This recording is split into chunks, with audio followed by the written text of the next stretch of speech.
we're going to get to that later. Is that how that's really addressed in other fields? So why do you hold back on this one? If abortion is murder, then killing an unborn is murder, and you should be charged with murder, and you should be sentenced to death. And the doctor who performs the murder is a murderer, and so is the woman. They should both be charged with murder. Well, what I gather from the tense of your speech is that none of that was past tense. But I will just say that in the circumstance where at the time that it was done, it was legal, when laws change, we don't go back and hold people accountable retroactively for a future law usually. And speaking biblically as a Christian, I would cite mercy also as mercy being valid. So in order to have an avenue to end these killings, I don't think... So is that how we address like Jeffrey Dahmer? Do we just let Jeffrey Dahmer go? Well, Jeffrey Dahmer broke the law at a time when that was he killed illegal. People. And it is illegal. Yeah. And I don't know if he so had presumably or received mercy on that. Well, he didn't get the death penalty. That's a different issue. He was definitely charged with murder. He killed people. Yeah, murder. I already said what I think the difference is there. So I don't really. Brenda, I'm not going to go in circles over and over after I already gave my sufficient answer. So if you have a reply for why my answer was insufficient, that I will hear. Well, the question the question is whether or not, your preferred legal state of affairs would be that abortion should be illegal, and that anyone who has or performs an abortion is guilty of murder and should be charged accordingly. That would be your preferred state of the legal affairs, right?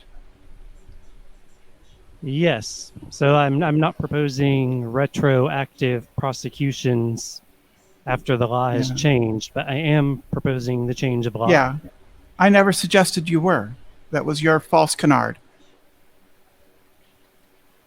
Okay, so right. We're not talking about retroactively. We're talking about bringing the law to a point that from then on, anyone who commits an abortion is charged for murder.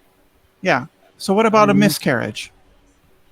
Miscarriages are not abortions, and also if you can induce a miscarriage, and if there is medical necessity, then that's also another topic. Because there are medically necessary murders. This is a new concept to me. How can there be a medically necessary murder? Well, it could be medically necessary that one or both of two people die, and there's no way to prevent that. And if that's the case, then that's not a matter of murder. That's a different type of killing. Are you essentially saying it's like self-defense? Am I saying it's self-defense? No, I'm not saying it's self-defense. I'm saying that... killing to preserve your life? Because that's justified. What I am saying is that medical necessity is a different topic than when there is no medical necessity involved.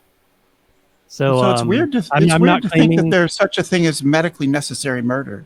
That's just weird to me. Well, like I said, that is a different topic. That's the entire point I'm making. And so I would like to stay on the topic of on the topic of abortions that are not medically necessary. Well, she makes a good point. If we have time afterwards, it would be nice to get that deep into the discussion. But I don't see a reason to prevent the discussion, and I'm not going to allow the discussion to be prevented.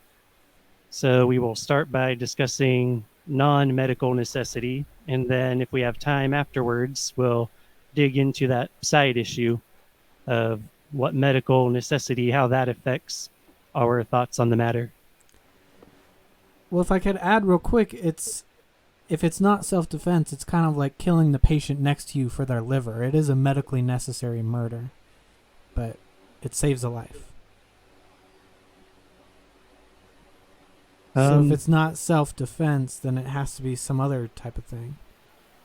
Yeah, if we have, I mean, that topic is more difficult than the topic of abortion than most abortions. So being that it's one side topic and it's even bigger than the main topic, I'm not willing to spend time on that until after we've actually addressed the topic. Okay. So Well, as far as the bodily- central topic, bodily autonomy. That's what you want to discuss more? I don't know where bodily autonomy comes in. That's not really the way I. that's a and common. when That's a common argument. That's a common argument. Yeah, I That's understand basically that the other reason. people use that argument. It's just that we own ourselves and other people own themselves, and people have a right to live, and we have laws around that regardless of whether or not they are able themselves to defend their self-ownership. So like a toddler is not able to defend their self-ownership, but because we recognize their self-ownership, we have laws protecting toddlers. So for me, self-ownership is the more direct way to discuss it. Bodily autonomy is just an abortion promoter tagline. I don't understand where that really fits in. Well, I think the question don't is, does the fetus have bodily autonomy? Okay, then what's the definition of because like I said, I understand self-ownership and I understand the right to be alive, but bodily autonomy is something I've just heard abortion advocates use to defend something that's false. Well, it's what I So use you would have to explain to me what a bodily autonomy is as something that I It's a recognize. very common. It's what I use It's a to very defend, common argument. Yeah, it's what I use to defend libertarianism. But Brenda, you wanted to talk about when someone becomes a person, right?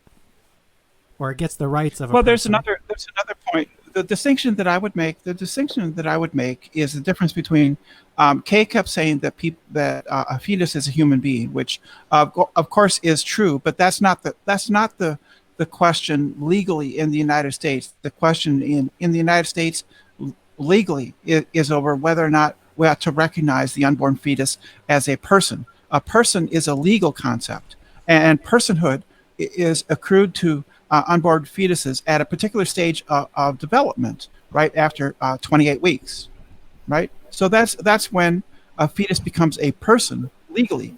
It is after, well, actually after birth, but we assume that before 28 weeks, you are permitted to abort a fetus, right? Because it's not technically a legal person. So it's about personhood, not about the real question then is, how are you defining what is and isn't a person? Are you using legal justification or are you using some other moral system of justification? If we're basing our values on only what the law says, I think that is a very dangerous way to approach things. I think that, like definitions, we should use the law as a reference and not a determiner of where limitations are, but rather where they should start and stop when they are correct. So in that way, they are a reflection of the, making something more perfect, and that would be a more perfect society. So there has to be some guiding force, and that brings us back to determining how a human life, or any sort of life which is from a human body, actually becomes a person that can have rights like a fully developed human being has. At some point, that development occurs. The question is where and when. And I don't think that we can just appeal to the law, because while you guys were talking, I don't want to assume that everyone I'm speaking to is a guy. I just use that in the vernacular. According to the Department of Justice of the United States, murder is the unlawful killing of a human being with malice. So, at the very least, if someone is aborting a fetus, it is manslaughter, not murder, under the law, because you're not killing with malice, you are killing without it. Therefore, at the most, it could be But it's manslaughter. lawful. Yeah, right. But It's what lawful. I'm saying It's is, lawful, therefore it's not killing at all. It's lawful, so it's not killing at all. right. So What the do you mean it's question then lawful, so is, it's not murder at all? It is killing because- them. right.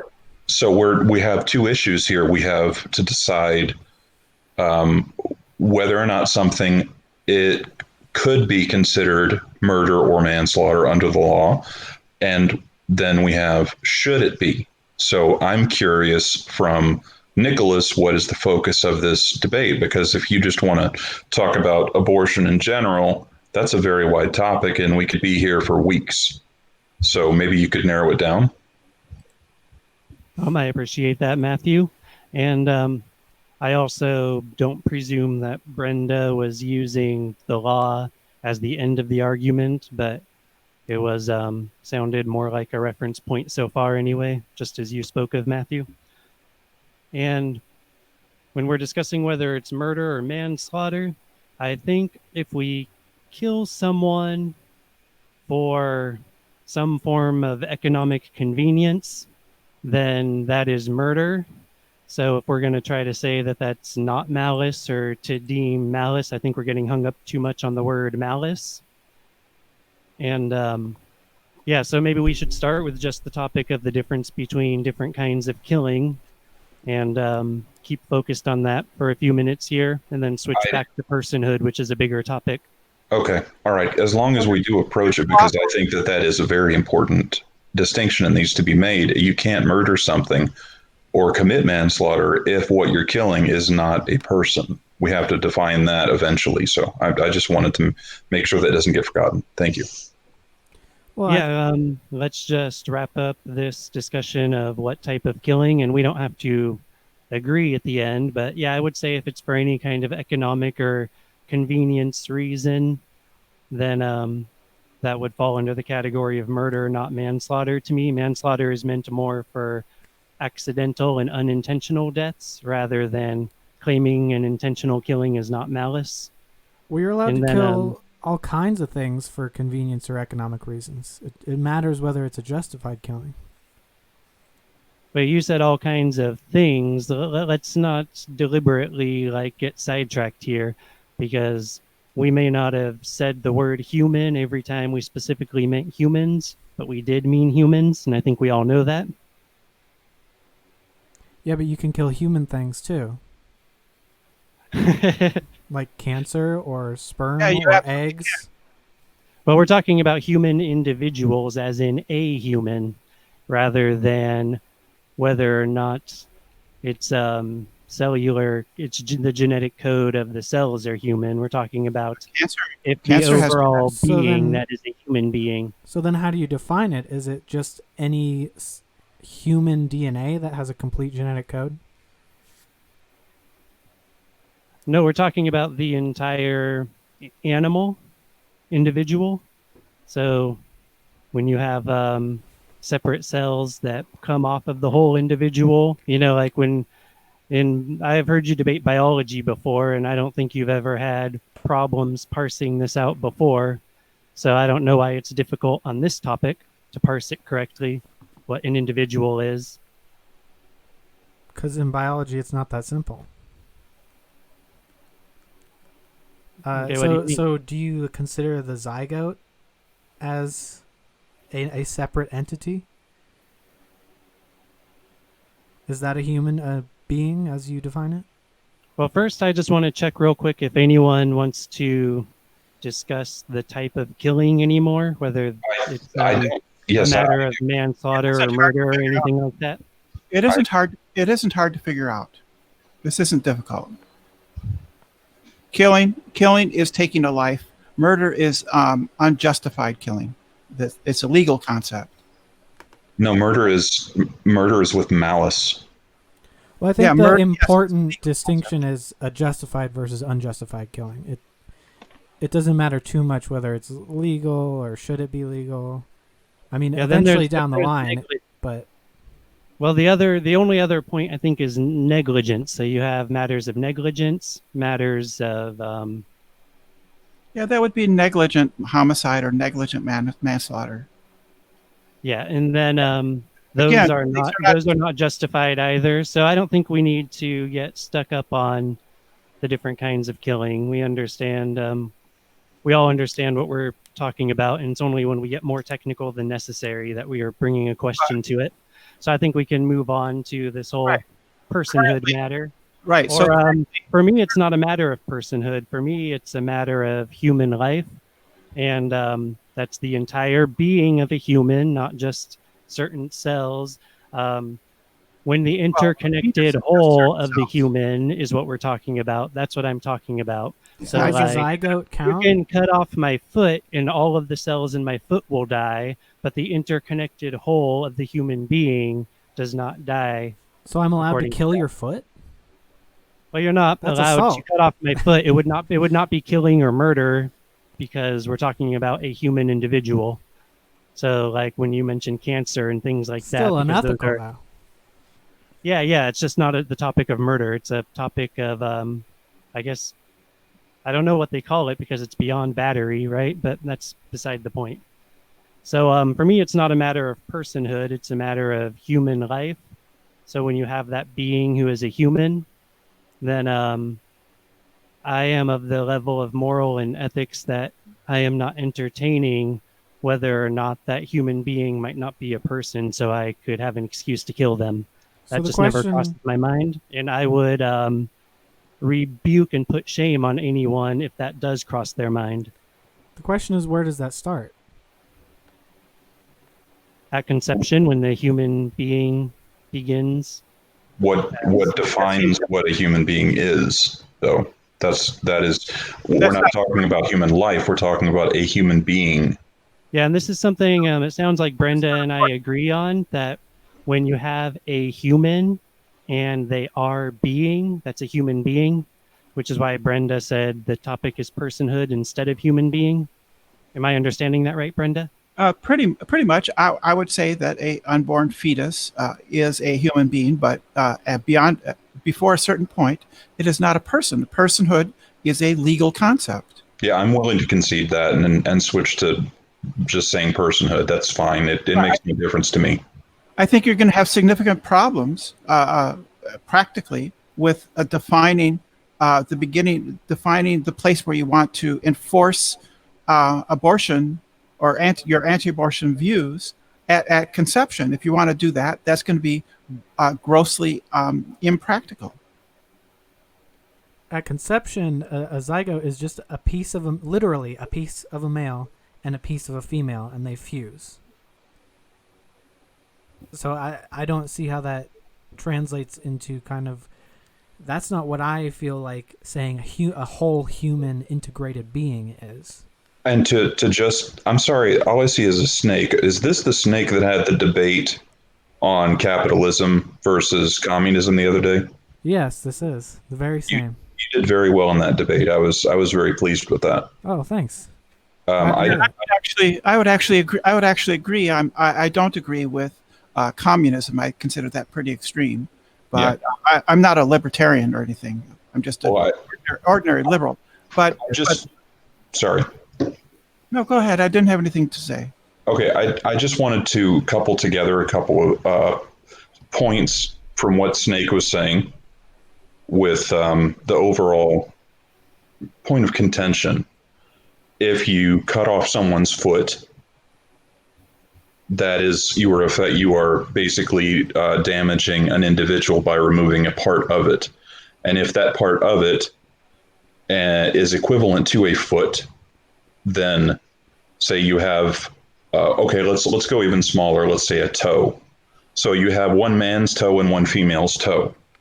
And those toes are metaphorically the same as the sperm and egg, which are then forming different cells to become a human being, a blastocyst, zygote, word you want to use for that, but at that point, they're still parts of the people. And the question is, when do they no longer represent parts of the people, the cells from the parents, to become cells of something that can be a person, since we're now talking about personhood?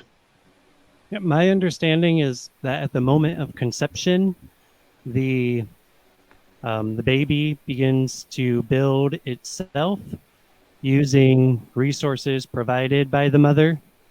So it has its own unique genetics that's based specifically on what was provided from the egg. It's not getting its genetics from the mother. As its cells duplicate, those cells are duplicating from that individual's genetics, not from the mother somehow duplicating the cells. That's just not what the process is. When blood is introduced, the blood of the mother is not the blood that the baby receives, but the cells of the baby are making its own blood. So really, when a child is growing in the womb, from the moment of conception, the child grows itself. So we have this animal organism that began at that moment. And so the life begins at that moment. And then I don't condone taking human life without necessary justification for doing so. And it's that simple for me. And someone would have to make a very compelling case to put me into the place of taking human life because I'm going to somehow judge who's a person or not. Like in my belief system, the truth itself, which we call God, we have lots of names for that, you know. You guys know that we believe Jesus is that truth itself. But whether you believe it's Jesus or not, it's the truth itself that is the judge of when someone is a person. And I don't need to take that judgment on myself because I can just let human life flourish as much as possible. That's not how truth works. But I mean, from our perspective, it's a process, right? It's not. It seems like you think of it more like black and white, off and on. It at this moment, it is a fully human now when its two components just a second ago were separate cells. Now that they've fused into a single cell, all of a sudden it's fundamentally different. Yeah, at that moment, a process begins, and that process did not begin before. So I see no problem with saying that we can recognize the bodily whole of the conceived animal at that moment. I don't see anything controversial about that. It's simple. May I interject an analogy to help my understanding of the stumbling block for me is the personhood. We can't even discuss the possibility of killing until we have established that something is a person. And obviously, at a point, personhood is achieved. So Yeah, the question is whether or not personhood is an abstract. Well, personhood is a legal fiction, right? And so we're talking fiction now. And I was just talking about actual facts of truth when we have the recognizable individual animate, an animal that is conceived and begins doing its animal thing.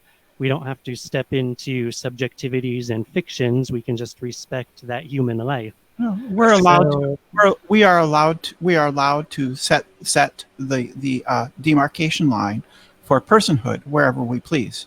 So we are allowed to. It's a legal fiction, right? So we decide when somebody is a person and when they are not.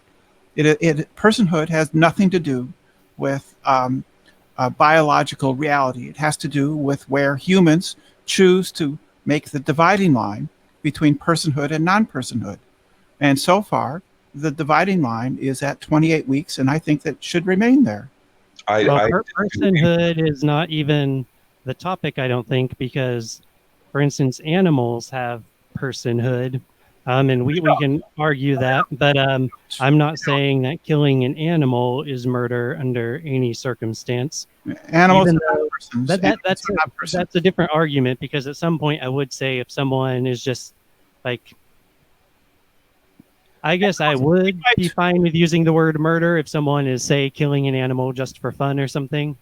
But Humans might choose in the future to give limited personal rights to some animals, and I think that I would be willing to consider that. I think certain primates and certain cetaceans possibly ought to have limited human rights, right? Maybe we should do that, but that's for us to decide as human beings. It has nothing to do with the real world. I mean, it's simply a fiction that human rights, things like freedom, being against slavery, being for the rights of people of color or women or other people. These are things that humans grant to each other.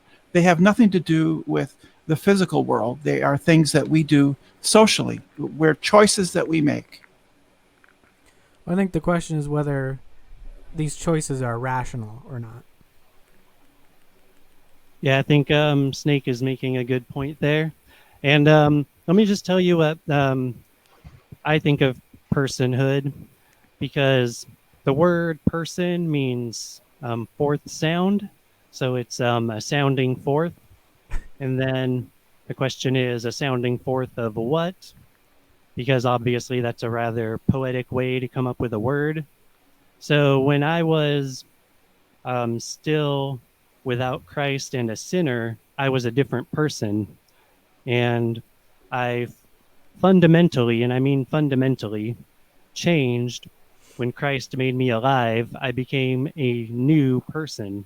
So that person died, and that level of death is more significant than a bodily level of death. So this is how real personhood is to me, is it's more of a valid reality than bodiliness. So in a way, you killed a person.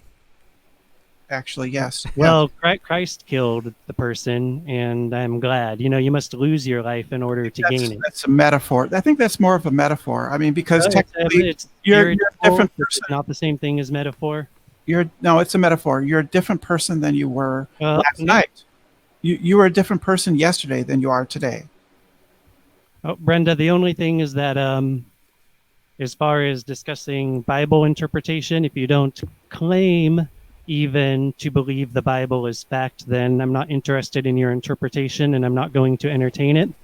So you can discuss what you think about personhood. That part of it was fine, but when you insisted that the Bible is saying a metaphor, I don't want to waste time on your opinion, because without believing the Bible, it's impossible for you to have given it enough due diligence to be worth me listening to. We try to keep everything on a level of good faith and just all assume we're here to talk about something that's important to us for whatever reason, and no matter what our beliefs are, we're trying to get to the bottom of what is and isn't the case about the morality of legal or otherwise abortion and what we should do with it. I'm personally an atheist, and I believe that the Bible is false, but that has nothing to do with abortion, because it's something that actually impacts the world in a very real way that anyone can have as part. I mean, we all had mothers, fathers, sisters, brothers that could have been aborted. My wife had a child that was very premature at, I believe he was around 22 weeks when he was born, and he is now 19 years old. Now, according to the law, he wouldn't have even gained personhood or being a person until 28 weeks, which means that the first 6 weeks of his life, he was not a person, which obviously there's something wrong there if our technology will support a baby that is 22 weeks old or 21 and a half or whatever he ended up being. If he can survive from that, then he is sustainable. And I think that we have to revise what is and is not legally considered personhood, and therefore what when you can apply legal ramifications to killing a newborn child versus killing one that is just on the inside of its mother's belly. There is a point. I disagree that it's at conception for biological reasons, but we have to come to some sort of a realistic, pragmatic conclusion about this, and that's what I'm most interested in talking about. If I hope that that's okay. Well, and there are different Christian interpretations on abortion too. So the religion itself doesn't seem that relevant here, because Well, even if it speaking was, of it my would be the religion would be correct based on biological reality in the first place. So that's the fundamental aspect that we should be looking at anyway. Well, I was speaking of my perspective on personhood and referencing the Bible. And so I said it was not a metaphor, speaking of my perspective. So I guess that was a big part of the problem of insisting that it is a metaphor, is that was like removing me from the discussion, basically, because I was discussing my perspective, and my perspective is that it's not a metaphor. Well, So and that's actually kind of I interesting. I was just being defensive of being able to communicate what I'm saying, No, that's okay. and that I'm not interested in like a totally non-expert correcting what I was saying about my perspective of what Scripture says.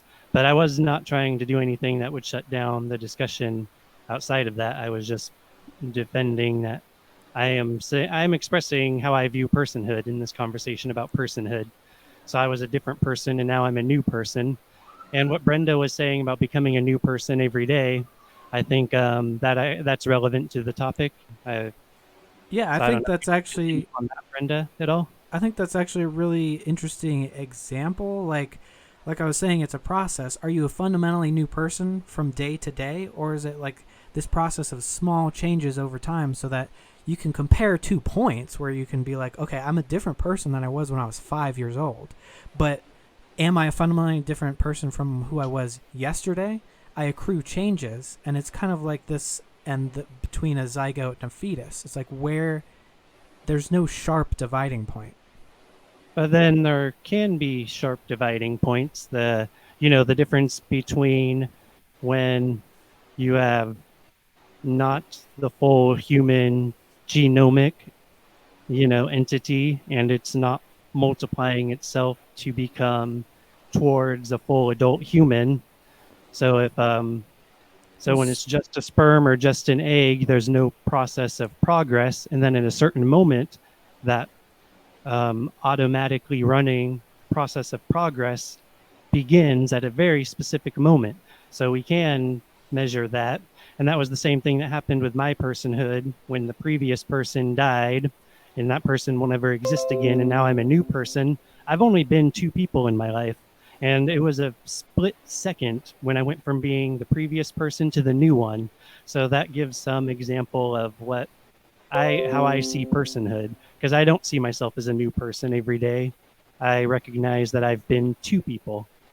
So there wasn't a process of convincing you over time into Christ. There was no preamble or preemptive process. You were convinced, and the change happened all in the span of a single second. Well, there were precursors, just as the egg being in the right place and the sperm being launched, and there's precursors. But there's the moment when that genetic individual of the zygote, the human being in its very earliest form, did not exist at all. The 2 halves were separate, and then that process existed, so the switch was hit. So in the same way, for me personally, yeah, there was precursors that were in place, but there was also that moment when the switch was hit. But it also seems like that definition is still sloppy, because you keep saying the complete genome. So what about children who are missing a chromosome? Well, now you're just trying to not communicate based on a technicality. We both understand the process of an egg and fertilization and 2 halves of DNA making the whole human, But if progression. that's the basis of your definition. Well, I mean, I'm doing my best to communicate. I'm not trying to, prove that I'm able to be technically exact. That's not my intention here. Oh, apparently I have to scroll down to see more people. So we actually have someone who can take some of this heat for me since I've been by myself. So that'll be nice. It's not really heat. You haven't been given heat. It's just pushback. So I'm just using a figure of speech. I'm not offended. This has been a fine a metaphor. I appreciate it. A metaphor. In this case, yeah, that was a metaphor. Yes. What's up, Noah? Not much. How are you? Not bad. Did you see the debate, Noah? I just came in right when I said hello earlier, but I did see the topic. Did you want to jump in, or are you trying to catch up? I'm just trying to catch up for right now, but if I do have something to say, I will. All right. Well, we already addressed the topic of different types of killing, Okay. and hopefully we're past the topic of dealing with whether or not it's human. So now we're on the topic of personhood, which I think we have some very different perspectives on.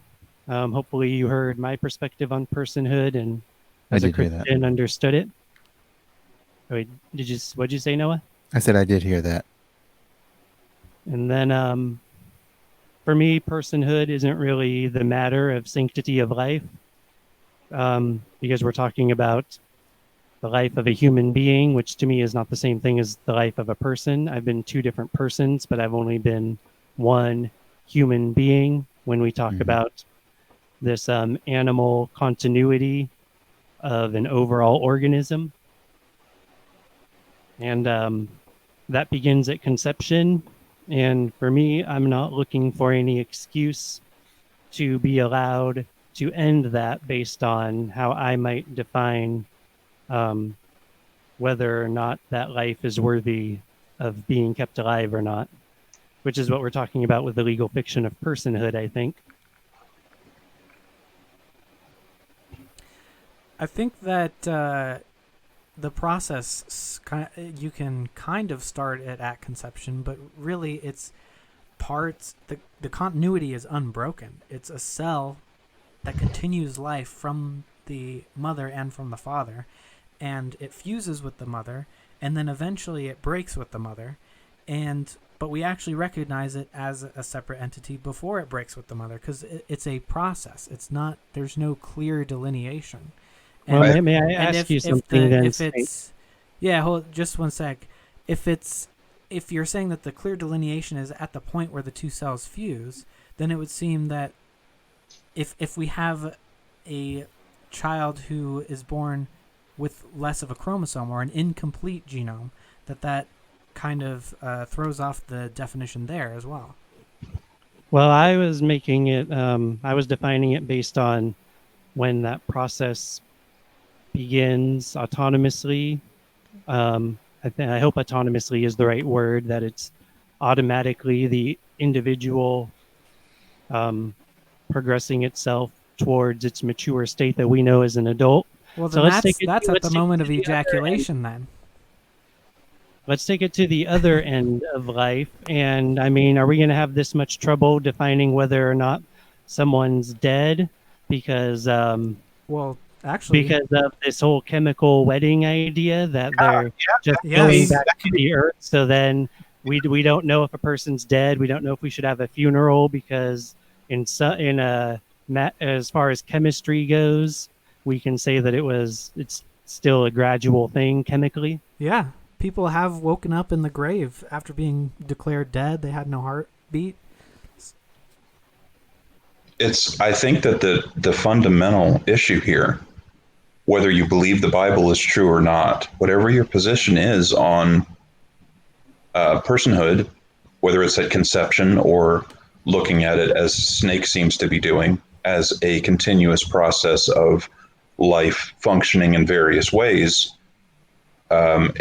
I think that the fundamental issue here is whether or not we can realistically assign a point of delineation based on the biology alone, where a person is made. I think the problem there is that person is also a fiction.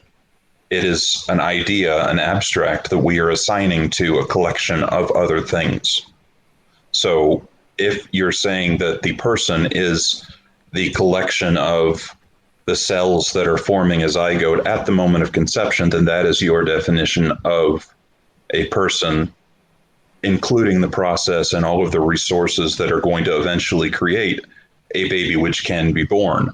But I think that it requires more.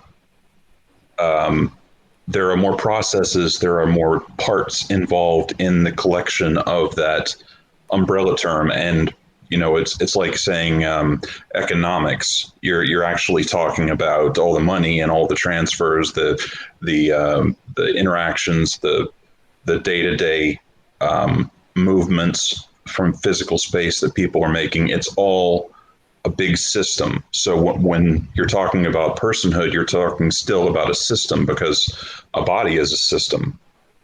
It's all parts that are working together as a whole. So at the point of conception, you're saying that the zygote that is created from the man's sperm and the woman's egg is a person. But you're also, it seems to me, and I don't mean this in any way as if you're being disingenuous, but it seems like you're adding in the amount of time and the eventual product that will result from the zygote. You're adding in all of the next, say, 9 months or whatever period of time that would be before the baby was born, as part of what is essentially initially only a couple of cells. So the person is an incomplete. It's adding ideas to the biology as well as time, the passage of time. Does that make sense? Yeah, I think I was pretty clear that for me it's not about personhood. I did describe using examples what personhood is to me. I definitely. For me, it's about human life. Well, and to add to that a little bit, between a third and a half of all fertilized eggs do never implant and just get washed out. So is this like a serious, like half of pregnancies It's a by your holocaust. definition? Yeah. Then we It's should a raise holocaust. miscarriage to like unbelievable amounts.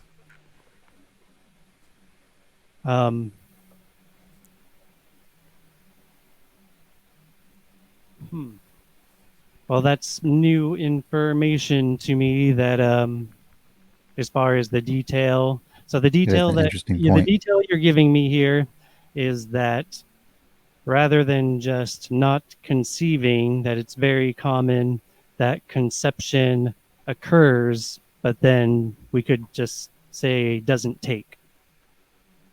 Is that what I'm hearing? They fail to implant into the uterine wall. That happens rather commonly. Mm-hmm.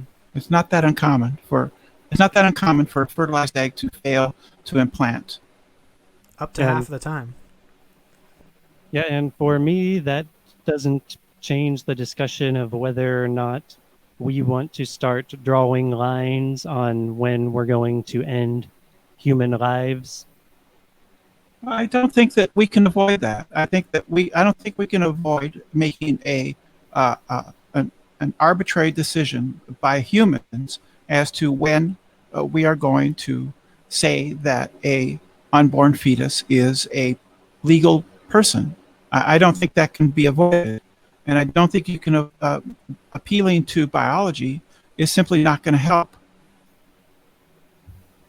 Well, I think appealing to scientific facts can help us make that decision, but it's not going to be decisive. I'm not sure. Maybe not. Maybe I'm wrong. Well, the discussion about when we should or should not hold a life as I'm just going to use the word sacred to keep it simple. So, like, how I'm defining sacred in this context is, murder is a crime because we consider all lives sacred. So they're the word sacred means set apart. So their set apart is something we're not Yeah, allowed to yeah. destroy. Like you can destroy Actually, an empty beer bottle. I agree.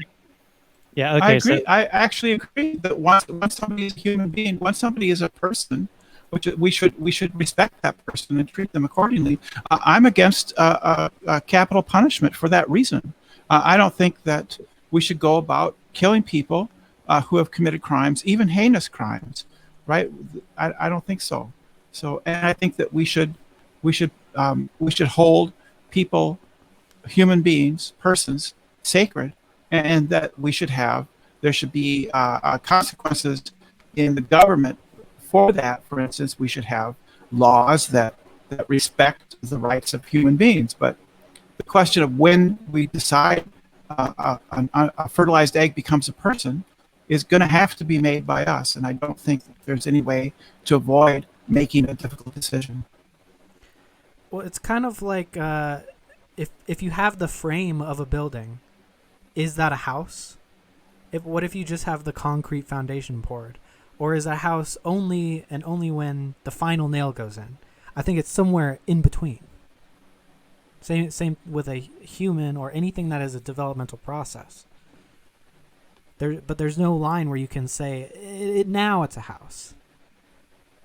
Well, it's put in philosophy as the problem of the heap, which is you can have one thing and then you have two things and three things, and at what point does a pile of individual things become a heap or a collection of things? And as far as I'm concerned, it's simply an arbitrary distinction.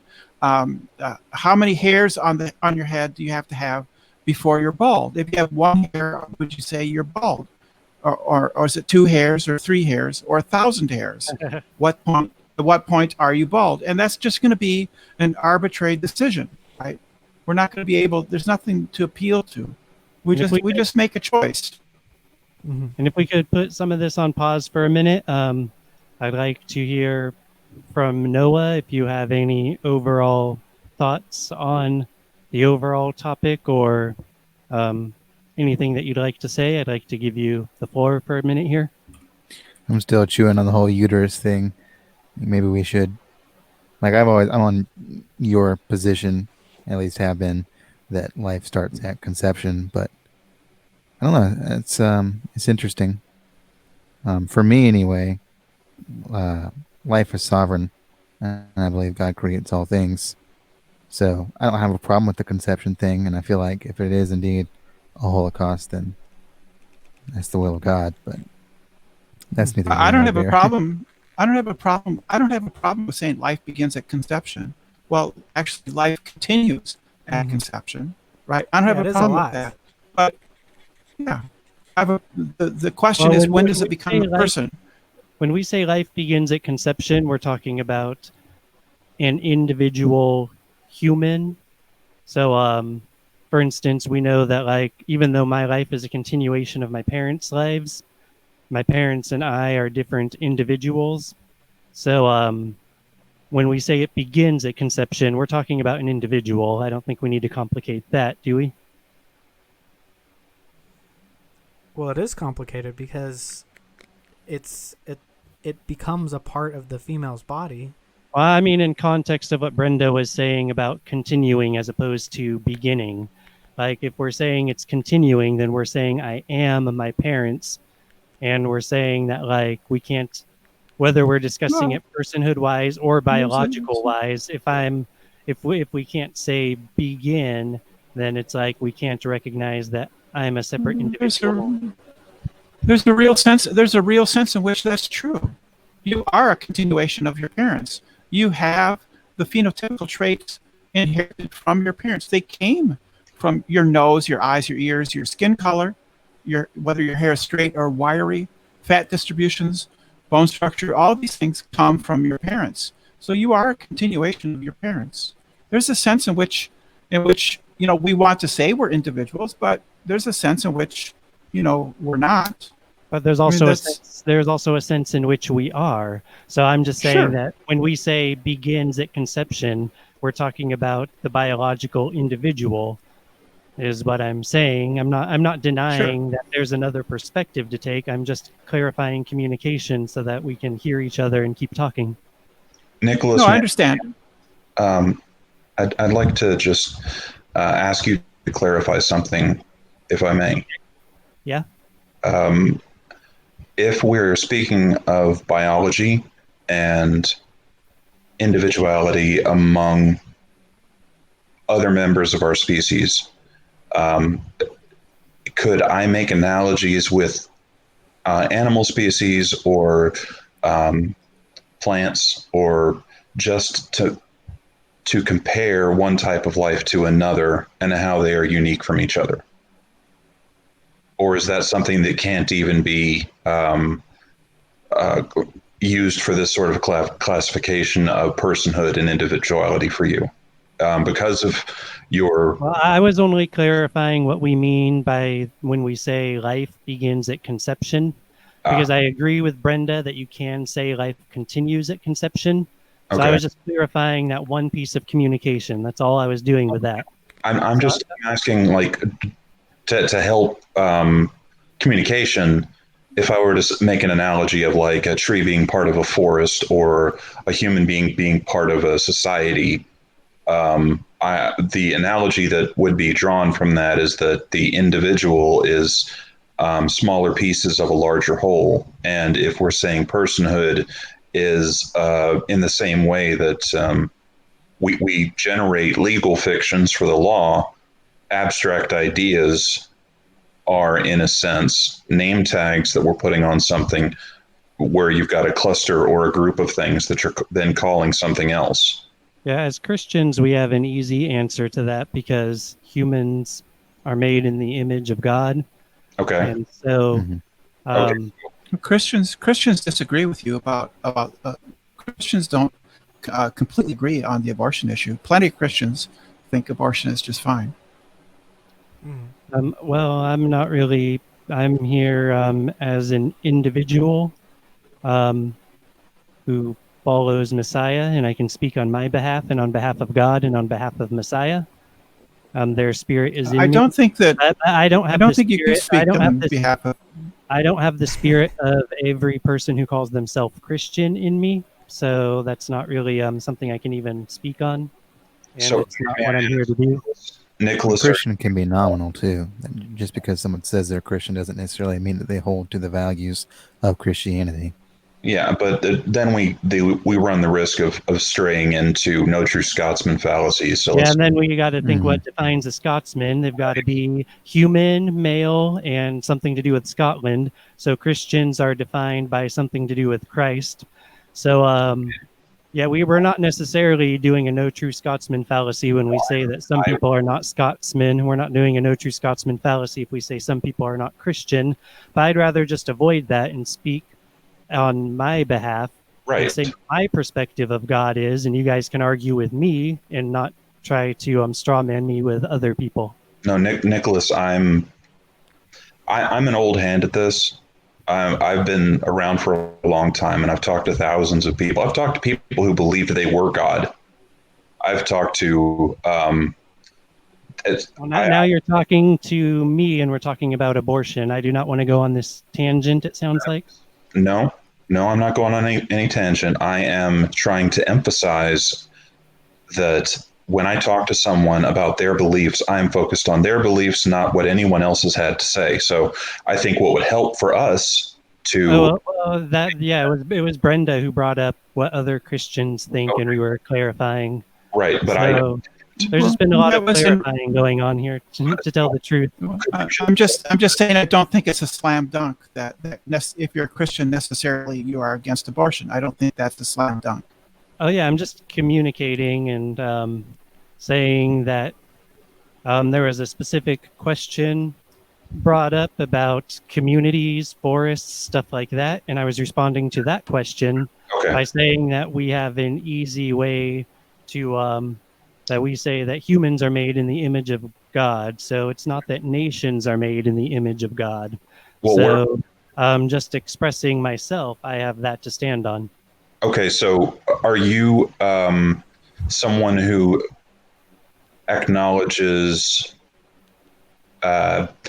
evolution of human life from, say, other previous primates, or are you someone who believes that humans were created in their exact form now? I believe we're created in our exact form now. Okay, well, that makes it more difficult then if we're talking about life being a process. The process, if the point of delineation for you is that there was a hard start for where a person starts being a person, then it sounds like your position is also that people had a hard start where they started being people. But I would argue that if we go with the prevailing theory in biology, it's that the process of life is changing from one form to another, the same way that a frog starts out as a tadpole, and then it's a tadpole that's got legs, and then it's a frog with no tail. That sort of progress on a longer scale is how, at what point do you stop calling it a tadpole and start calling it a frog? We're kind of dealing with the same issue here with deciding when something is no longer just a couple of cells and is now an individual. I think that point of delineation is not so clear if we are not starting with the idea that we are unique from everything else in biology. I think we're very far from discussing the moment of conception and discussing whether that life is sacred at that point. I was really just addressing the difference between individuals and communities so that we did not have to get so lost from the topic. But it seems like it's just been taken that way even further unnecessarily. And there's one thing I just want to say about all three of you that I think I don't really think we have a large audience here listening, but I think that rational people who are listening can see how there is a whole lot of at times going into some pretty absurd ways to use philosophy and words to try to justify this.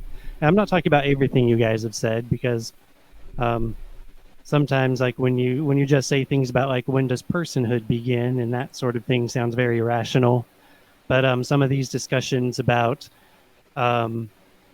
if I say that the process, the biological autonomous process of a human life, that for me at that point, I'm not going to try to say, well, it's not sacred yet, and I'll be the judge of when it's sacred enough to be worth protecting.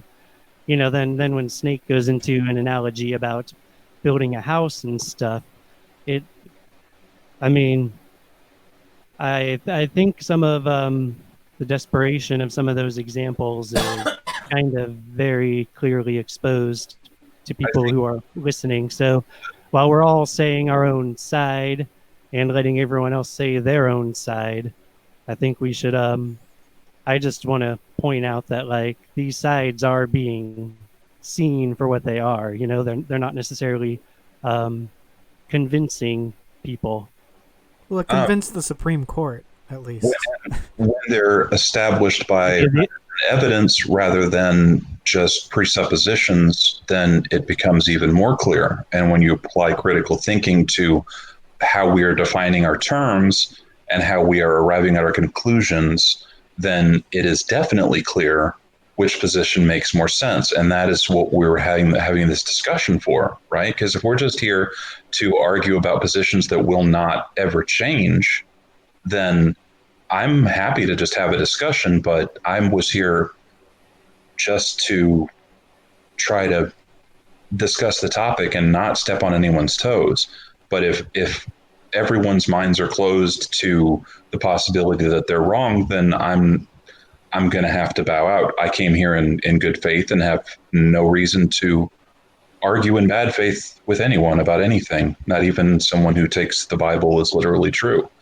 And I'm sorry if I've offended you, but it wasn't my intent. Well, to address... No, that's not the point. I was just I was just making a statement that I think a lot of these discussions that we've all been very polite about, certain points have been very, very weak, and they show themselves to be weak. And I just wanted to shine light on that. Yeah. Well, to address was why I said that. you could argue that ejaculation begins the autonomous process because on its own, the sperm seeks out the egg, and on its own, the egg drops down the fallopian tubes. After, Well, after now ejaculation, there's nothing the human can do to really. I mean, you could interfere with it, you could wash it out, but it proceeds on its own. Yeah, and that's sort of hyper focusing on the word autonomous instead of attempting to hear the overall expression of what I'm trying to say. So, like I said, I'm not really here to prove that I'm so good with words that I can pin things down with perfect technicality. I'm just here to express my perspective the best I can. So, yeah, just because you can keep finding ways to not hear what I intend to say, I don't think shows any weakness in what I intend to say. I don't think anybody has misunderstood you. Yeah, I'm not trying to misunderstand you or try and twist your words, but I do take your words at face value. And especially if we're talking about science. So the human individual is what I'm speaking of.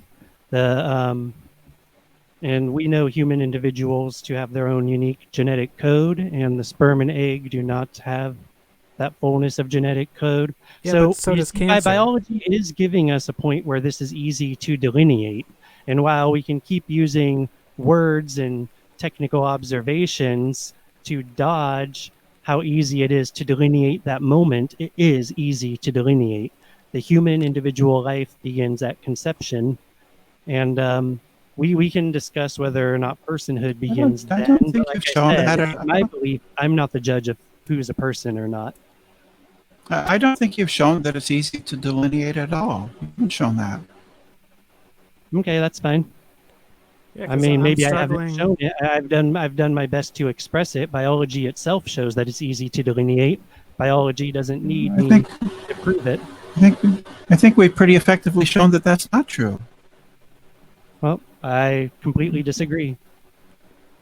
Well, Yeah, that's when fine. you say a full genome, we can point out that it's fuzzy because some children are born without complete genomes, and you'd say that those rights should be protected. When you say that it's a if they're able different, to be born- unique genome, then we can point out, well, cancer has its own unique genome. So this is why I use the house example. Like, I know you're saying maybe that doesn't apply because it's not autonomous or it's not alive, but if you could point out, when does a house become a house? Is it when the first plank is laid? Then maybe we could figure out how a process can be nailed down to a single point of starting.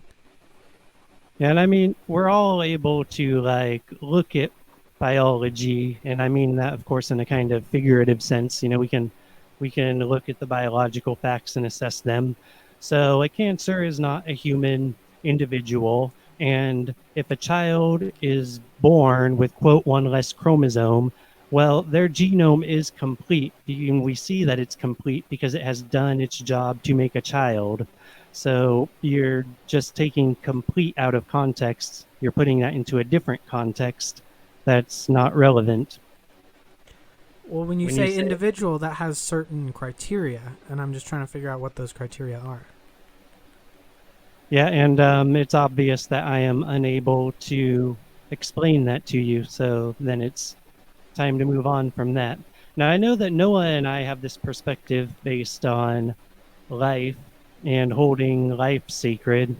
And it sounds like Brenda instead has a perspective on personhood and holding personhood hold- sacred. I hold all life sacred, if you want to put it that way. Yeah. So I would respect and want to hold. It depends on what you mean by sacred. I would hold plant life sacred. Plant life is why I'm able to breathe oxygen. Right. So I very much want to respect and hold up plant life because without it, I have nothing to breathe. And I think that you can respect and hold sacred life in all of its forms. It's just that I think that at certain points, it is perfectly acceptable for people to terminate a fetus because for various reasons. Well, let's see if we can agree on what we mean by sacred in this context. Because the word sacred means set apart. So in this context, I'm talking about set apart, that it's illegal to murder. So, like with plants, we don't give that same set apartness of illegal to murder. It's always illegal to murder because that's what it means for something to be murdered. Yeah, but what I'm saying is that plant life is not in that category. It's not set apart in that way. So, like I said, I'm trying to pin down the concept of sacred that we're using here so that we can have There's some animals that I think that maybe we should place legal restrictions on killing them. I definitely think, and in how they're treated. I think certain animal forms should be treated with more respect than we do now. Yeah, and in fact, although I'm not, there are people who are vegans who hold all animal life in highest regard. I take sacred to mean holding in high regard. I hold Brenda, all life in high regard. What I'm trying to get at is rather than just me and Noah sort of coming at, I think we've done a pretty good job, or I've done a pretty good job of expressing what I mean about when the human life begins, and I've cited that I'm not going to hold myself as the judge of when that life becomes sacred to not kill it. And I've expressed that the Bible gives us an easy way to make that claim also. So what I'm trying to do is open the floor for the discussion of why that sort of sanctity that we're not going to kill the individual should wait until 28 weeks perhaps, or just for you two to talk about that topic in context of abortion and a life in the womb. And yeah.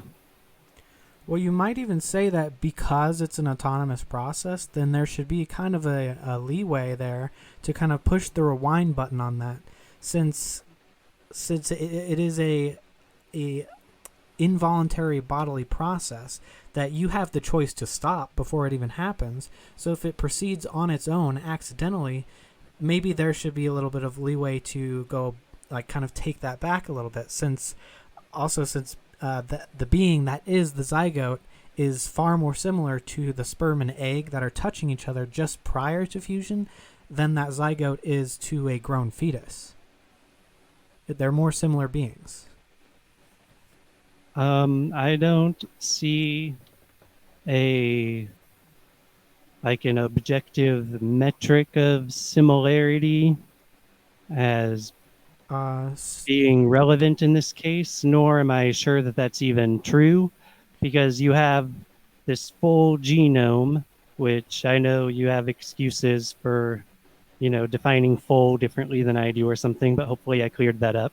So you have this full genome, and you have these cells that self-duplicate as cells of part of a human being, whereas sperm does not self-duplicate in that way, and an egg does not self-duplicate in that way. So I see the cells of a zygote as being very similar to human cells and not very similar to sperm or egg.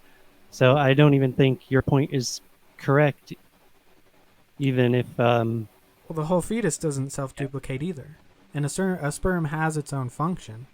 Maybe it's not duplication, but it does have an autonomous function of seeking out an egg. Well, I'm talking about the similarity in the cells, because you're claiming that the zygote is more similar to the sperm or egg, but it gets... You could just start with cell count. It gets a type of cell that is much more similar to my cells than it is to what a sperm or an egg is. So I'm just going to say that you're totally backwards on what you think is more similar or not. Well, the only difference there is half of the genome is right outside the egg versus inside of its membrane.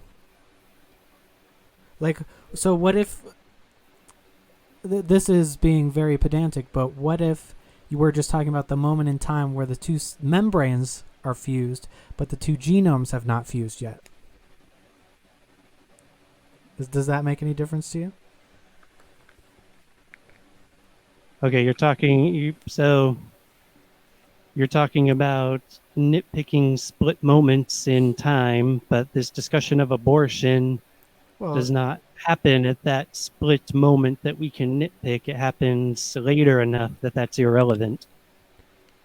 But it is, you're saying that it is a split moment in time anyway. Well, a split moment in time in context, because, we get down to it. The theoretical single quantum moment is the only time you theoretically can have that single split moment in time. So this is the kind of technical dodging that I'm honestly not very interested in what Brenda wants to discuss about personhood versus the earlier life before she would consider it a person.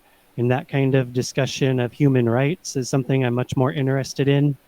I think we're wasting a lot of time nitpicking biology. You asked me how are they more similar, and that's how they're more similar, is because really the only difference would be like the position of their membranes.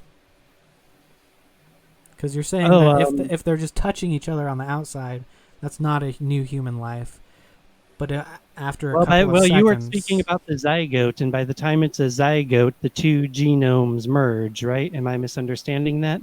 So now you're changing the topic away from the zygote, which I never changed the topic away from the zygote when I was talking about similarity to which one?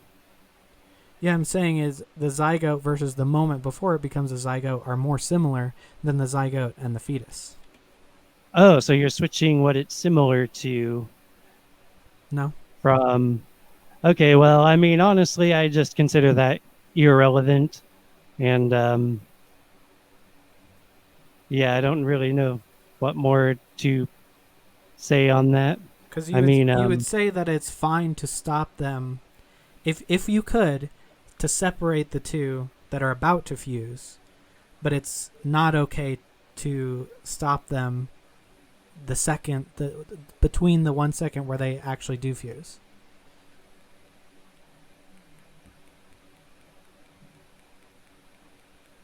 See, I personally would have a problem with contraception for that reason.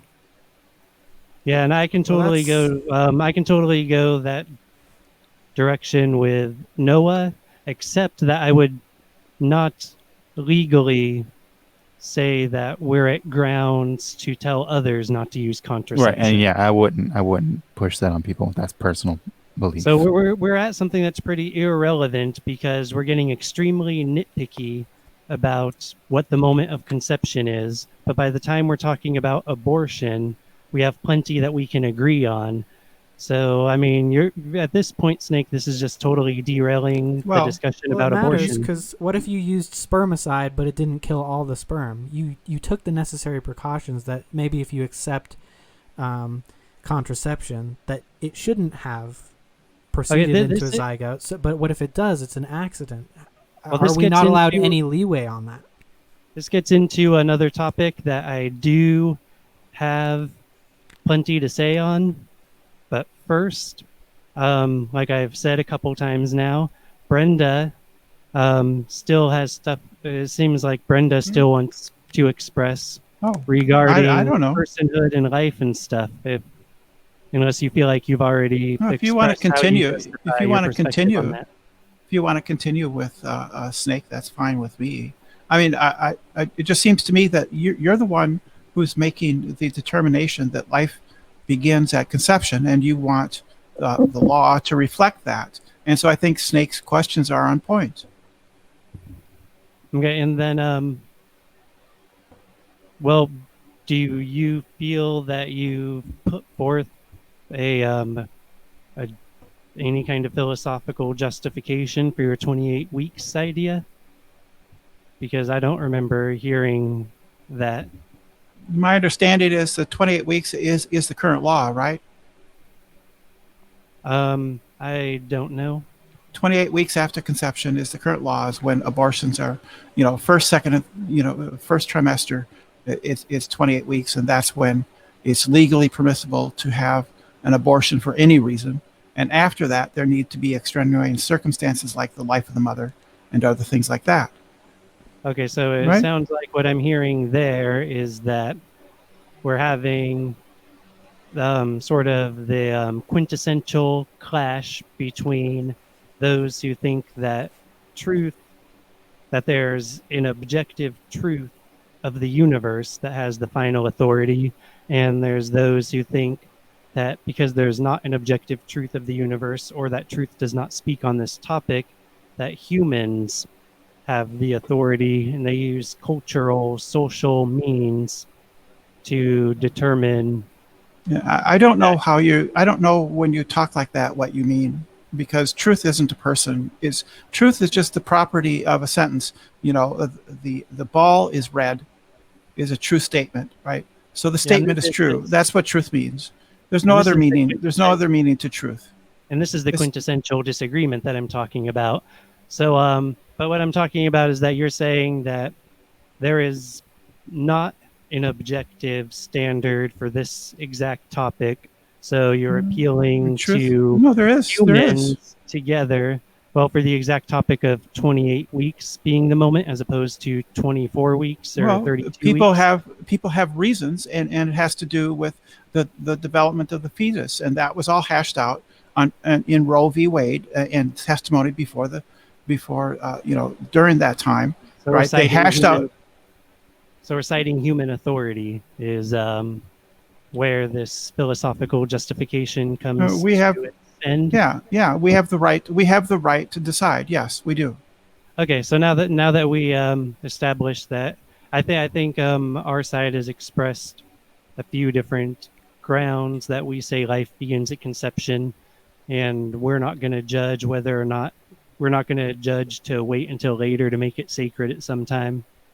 And then you have said that humans do have that right and role to make that judgment of when it becomes sacred.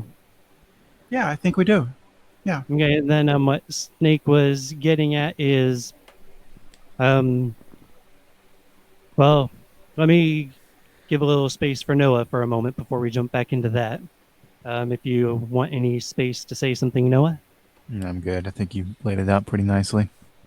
Well, from my perspective, I don't know if we necessarily have the right to choose. I think it's more of a duty. We have to choose, or else we're just going to let anyone do whatever we want. We have to have some kind of decision-making process. Yeah, and I tried to put that in there when I used the word role. So I said we have the right and role to do that. But yes, I hear you. And I could even be convinced, 28 weeks may be too long. Maybe we could protect it a little earlier. I almost lean towards that, but I can't be convinced that the moment of the zygote is when we should cut it off. It's somewhere in between there. And since it's such a vague and gradual process, it's hard to actually draw a line, because there's no single step that is instantaneously fundamentally different. Well, we can draw the line at, say, 5 minutes before conception to 5 minutes after conception, and then I don't know if when we're discussing abortion, we're actually discussing the nitty-gritty of those 10 minutes in the middle. So as far as biological recognition, I think conception is recognizable enough for this topic. Well, so then there's no... That's the final say on it, but I'm saying that it is recognizable enough. We don't need to pretend that it's hard to recognize conception, is all I'm saying right now.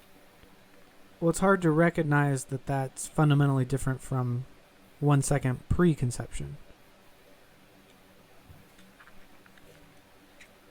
And so if you're only going to give 5 minutes leeway, then there's no ability to realize that you've made a mistake or the contraception failed. And so if you're going to allow contraception, which I think you have to, or else having a period is murder, then then you have to allow someone to kind of correct the mistake if the contraception failed, up to a point.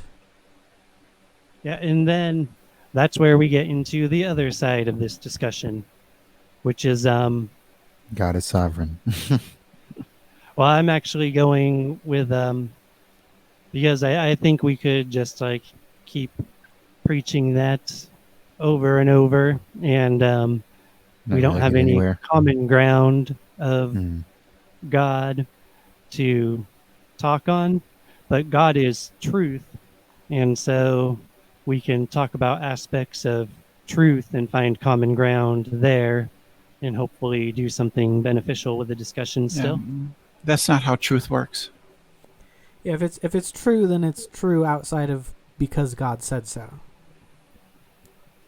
So I Yeah, mean, well, if there is a God, God is truth.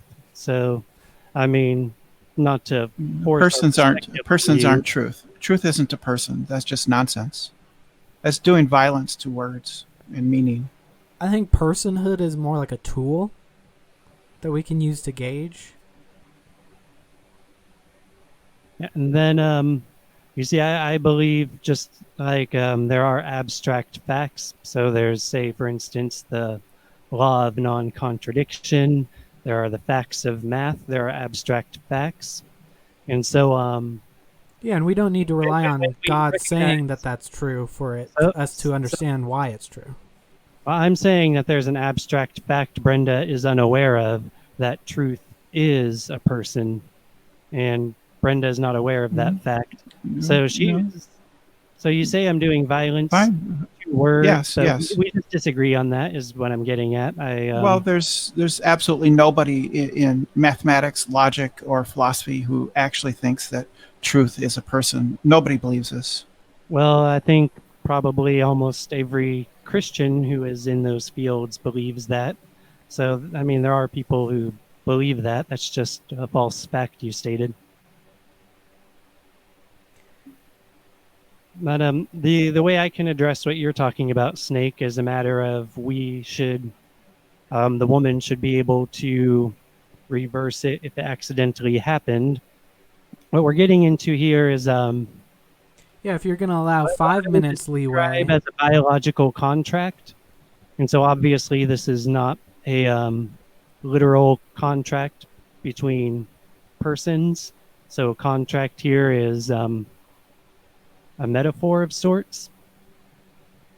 And by Well, and it this also brings up the most, well, one of the most common objections is if this was not a consensual impregnation. yeah, and in the system of law that was given to us by God, rape is punishable by death. And but we would not punish, and we don't, also in the law that's given to us by God, we do not punish children for their parents' crimes. Yeah. I think So, that's horrendous. I think that's a monstrous point of view. And I don't agree. Laws aren't given to us by God. Laws are created by humans to address human needs. well, this set of laws is given to Israel by God, Yeah. and Supposedly. I know you disagree, but that's the perspective I'm speaking from. And so to think that that a woman can kill her child in response to a crime committed by a grown man who's the child's father, well, in our law that's not permitted, because you don't punish children for the crimes of the parents. But Well, since it's it only is permitted. since Sorry, it's go ahead. only like a small developing part, like literally the smallest part of a human, then it's more like just taking it a step back so that this thing that was imposed on her doesn't happen. I mean, there's a lot of things we could do that we could find a way to describe them as just a step back, and then the individual dies, an individual is killed by it. So, like, you know, Like what? Why should well, I want to respond to what Snake is saying. Like, let's say I pick a stone up off the ground And then a baby, it's a huge stone as big as I'm able to lift, something like 50 pounds. And then someone puts a baby under it. And then I just let that stone rewind back to the ground, just to step back to the ground. Well, really, I'm murdering a child. So a lot of these technical dodges are just completely irrelevant. But you could put the stone down without murdering the child. I agree that if you could take the zygote out without killing it, then killing it is completely unnecessary and ethically not justified. But Yeah, and I want to discuss all this. It's just like when we get into unnecessary tangents, like you can call it a step back. And I mean, that point is, I'm just saying that point fails. I'm not trying to shut down the discussion. And so what I propose is that there's a Why sort should- of a I have a biological. question. Yes, Brenda? Why should a woman be forced to carry her rapist's child? I don't think that that's moral at all. The immorality is on the part of the man who raped her. The immorality, Yes. the immorality is not on the part of having laws against murder. So we should his force- desire. Go ahead. we should. Sorry, I didn't mean to cut you off, but we should Well, force. hold on We real should quick. force the rapist's actions to be worse over a long period of time. Well, my point is that anything that's tragic about this is caused by the wrongdoing of the rapist, and to try to say that because murder is illegal. Yep. And, You're just- and I know that I'm jumping the gun on the definition of murder, but I'm just saying how this is an irrelevant point to our discussion. No, but you're just allowing his crime to continue. Well, I can't prevent everyone's crimes from having consequences. But we can prevent the fertilized egg from becoming a person. Well, except that then we would have to end human life. So now we have to talk Yeah, about. there's nothing wrong with ending human life. Governments do it all the time. People do it all the Yeah, time. but it's not just to end a child's life because their parent committed a crime. So that would be an unjust killing, which would be a murder. No, it's only unjust if you deem it unjust. I don't deem it unjust. I deem it as just. And I see Yeah, it yeah. more as a tiny part of a child that isn't a child yet. And I don't see much of a difference between getting rid of this small part and never allowing it to happen in the first place. And then the small part. Okay, well, we've discussed about our perspectives on what's a human life or not. So I'd like to get into this new topic where you talk about the ability to undo accidentally letting it happen. So I see that that's very cleverly shaped, that sort of approach to it, because if someone's just not even using contraception and stuff, and then they're going to blame the human who's created for being created, that's not right. So then we're getting into, well, what about when you actually do take the responsible measures?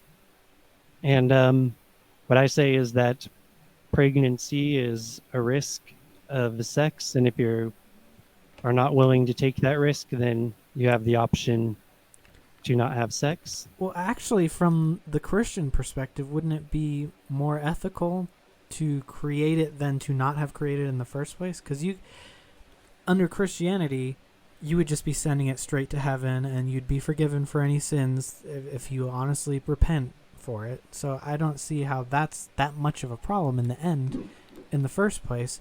But from like a secular perspective or atheist perspective, it's like there's no difference between if it was never created in the first place and if you just nip it in the bud slightly after it was created. Okay, and let's pause for a second on the Christian perspective, because anything going from the Christian perspective then is required to be obedient to Christ, who came only to speak the will of his Father. So then it must be obedient to God. So then we would have to discuss what God has to say about it. Yeah, but Which God I don't- forgives sinners, so... Well, as far as if God's going to permit us to decide that based on our best judgment, someone is in a place of being saved at this moment. So if they die at this moment, they're good.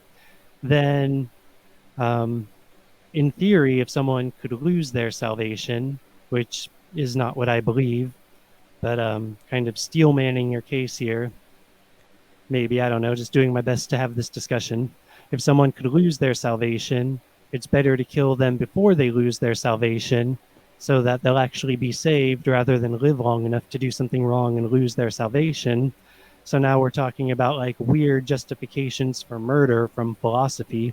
What the scripture actually says is not to be taken captive by vain philosophy and to be obedient to God. And so I don't really see how we're going to set philosophical premises and then say that because they're Christian premises, we can do whatever we want from there. That would not be Christianity. So, I mean, it might be easier if we just don't make weird straw men about Christianity and we try to stay more on common ground. Well, I'm not saying you believe this, but I've actually heard on, I forget whose channel it was. It might have been on SFT. But I've heard, he didn't say this, I don't think, but that the genocides in the Bible were justified because you're sending those children straight to heaven and preventing them from being raised by pagan hooligan parents. William Lane Craig has made that argument too. Yeah, It's a weak So- argument. just- too. so it's you're a just common, yeah. sending children to heaven. Yeah. Yeah, I would never make that argument. My belief about the judgment and about Christ's victory and the gift he's given to all humankind is a lot more grandiose than this us and them. Some of us are saved, some of us are not. I don't know this for sure. There's a lot of stuff in Christianity I would say I know for sure, but what I don't know for sure is that if everyone has a salvation coming, but my inclination is that they do. There's many, many times it says in the Bible that Christ came for the whole world. In 1 John, John even emphasizes that he's the propitiation for our sins, not only for those which are exclusively our sins, but also for the So whole world. So he you're- uses more than one word to emphasize that it's not exclusively us. Like he emphasizes that this is not exclusive. Right. That's universalism. You believe that everybody will be saved? Yeah, I believe in both universalism and annihilism, which is what I explained earlier when I said that the person I used to be was annihilated. And I believe that that it's most likely that Christ has delivered that for everybody, from what I find in the text. So I'm just trying to say that it seems like when you add in eternal life and things like that, that actually seems to cheapen life from my, at least at the here and now, in my perspective. Yeah, and then when we get into the Christian perspective on it, we have the sanctity of life, where God says we're made in His image. So then, when you end a human life deliberately, But it's not actually destroyed. it's like smashing the image of God, and it's a crime against God. I have to go later. Okay, Brenda. I have to go. Thank you for cordial talking. Yeah, so I mean, I don't want to get too far off on that tangent, but within the Christian theology, it seems like life is a little cheaper in that if you kill it, it's just gonna, especially if you kill it young, it's just gonna be saved anyway, and there's really no consequence, and you can be forgiven for it. So Yeah, it's but actually what- more important without a God to get this question right.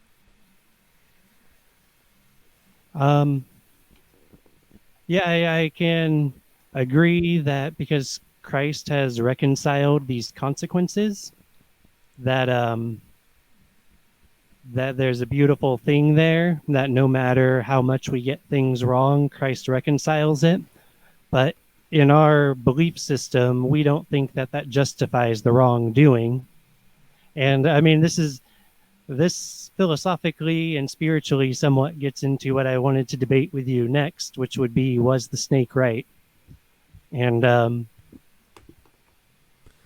because Joshua said after his brothers captured him in a pit and sold him into slavery, and then Joshua became essentially royalty in Egypt. And You mean Joseph? Joseph, thank you. So Joseph became essentially royalty in Egypt.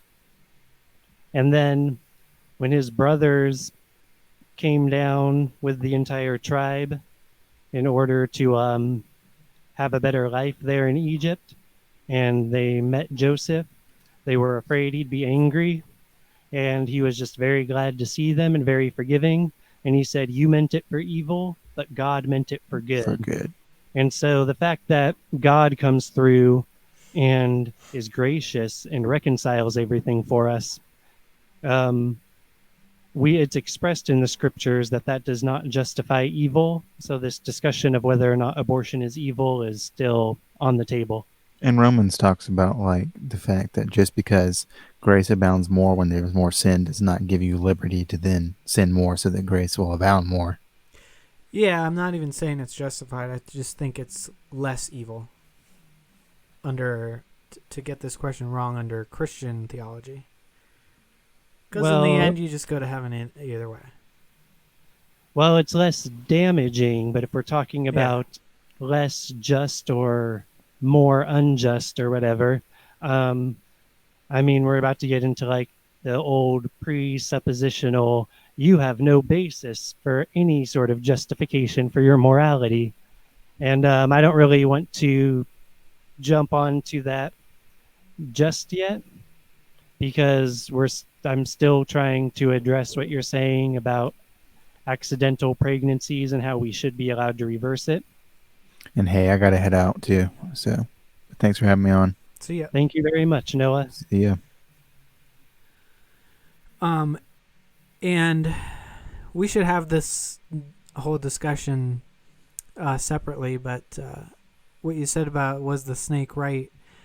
Basically, all I mean by that is the knowledge of good and evil is a good thing.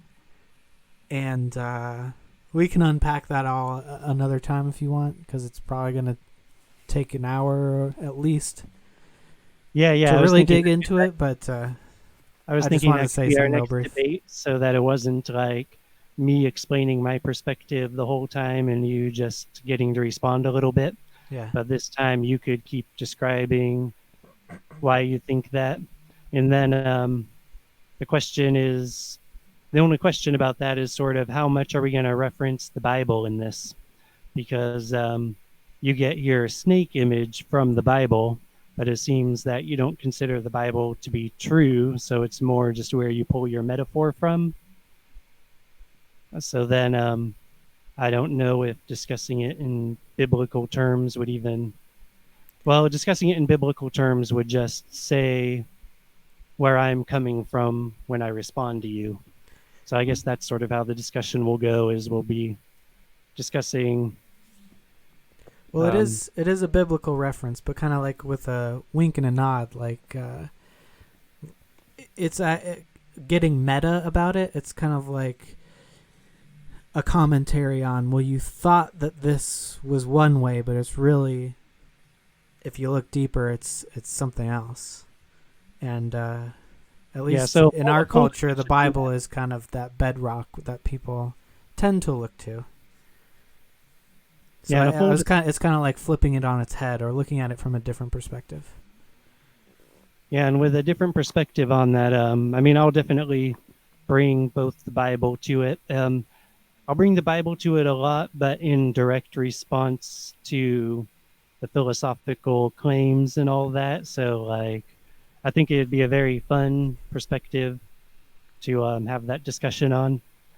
And hopefully it'll just be something pretty entertaining for like your audience, that you go by Snake was right and now you're having the debate. I think that I'm the appropriate opponent in that exact debate. Was the snake right? So I'd really like to do that if you'd be willing to. Yeah, I don't think I've actually debated specifically that before. So yeah, that would be awesome.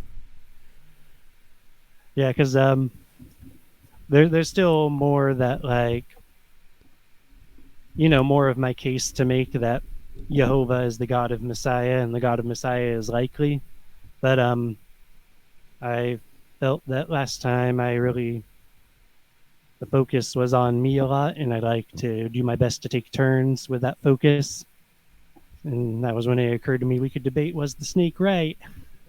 Nice. Yeah. So regarding that people should be able to reverse it if the precautions fail. I don't think that this is very solid as far as arguing this, but I think it expresses a lot. So I like to describe this idea of a biological contract. It is very effective against the, I think it's the violinist analogy in support of abortion, which you can look up if you've never heard of it before. And is this, you get kidnapped for your organs to save the greatest violinist? yeah. And then so then this more, when you start digging into that and the problems that come up with that, that was what inspired me to come up with this concept of biological contract. But the thing is that we only exist by the fact that the biological process exists. And we are born slaves to the biological facts. And yet the biology is also a slave to us. Like, it's not like the sperm has any ability to not fertilize the egg in some kind of decision-making way. So, I mean, we have no choice about being biologic, and biology has no choice about doing its thing to make us. So we're born into this this mandate of fact, and then part of that mandate of fact is the potential for pregnancy and the risk, even if trying to prevent pregnancy, to cause pregnancy. And so we have to accept that risk when we take it. And where I would bring that to is that then it becomes an argument about whether or not the life is worth protecting. So I don't really see how the idea of reversing an accident is relevant. Well, I think it's relevant when it's a gradual process again. When it's not fully a person yet.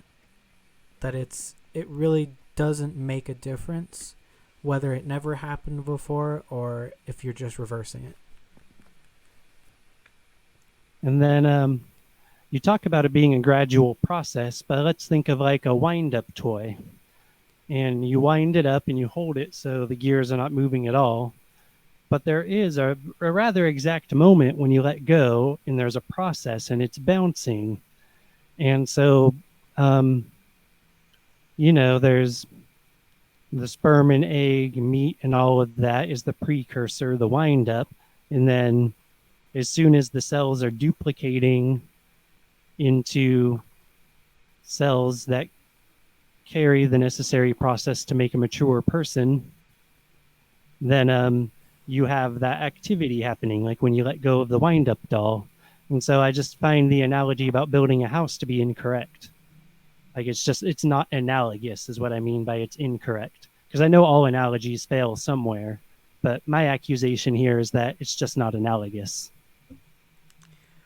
Well, if you can't figure out where the house is there with something simple like that, I think it's harder to say that for a biological process. Do you mind addressing the wind-up doll analogy? If there's a reason you think the house analogy is more relevant, that you can express that reason? Why a wind-up doll is different than a house? Well, I'm saying that the wind-up toy, I said doll, that's probably not the best word for the image I'm trying to convey, but a the wind-up toys that when you let go of them, they bounce. Yeah. They like walk forward. Yeah. So I'm saying that's a better analogy because you have precursor and then you have automatic process beginning. And so with the building of a house, you don't have precursor and automatic process beginning. So that's my reasoning for why that analogy doesn't work. So I'd like you to address my analogy if you have a reason why it doesn't work or a reason why yours is better, Well, rather than just repeating your analogy again. either one will fail because one, with the toy, it's already completed. Its structure is already there. I suppose if you wanted to fuse them, you could say you're building a wind-up toy. When is it complete? Is it complete when its internal parts that make it wind up Well, are hold on, complete, hold on or do you here. have to put on all the plates, like if it's a robot or something? Well, let's hold on here because I'm saying that the wind-up doll is analogous to express what I'm saying, that we can identify the moment that that process begins. Even though there's precursors to the process, we can identify precisely enough in order to apply it to laws about abortion. We can identify when that process begins precisely enough for the topic at hand. Yeah, I And don't so think so the automatic process is what I am, and you've argued that then because of the automatic, the sperm and egg would have to also be there, or would have to also be included in that automatic process. Well, there's some element of personal choice. Maybe the act of having sex is putting the toy together or something. But I think that the analogy isn't as clear as it might seem to you, because what are you saying is conception in the analogy? Is it when you let go of winding it up? Is it when you start winding it up? The letting go is the cells duplicating, so the duplication process beginning. Okay, because I would take it more as a conception would be the first turn that you crank it, and then the second term that you crank is another week in development. No, and that's then not the another analogy. turn is another week. Now, the analogy I'm making is that when you let go of it, so it automatically moves forward, then that's analogous to the cells multiplying.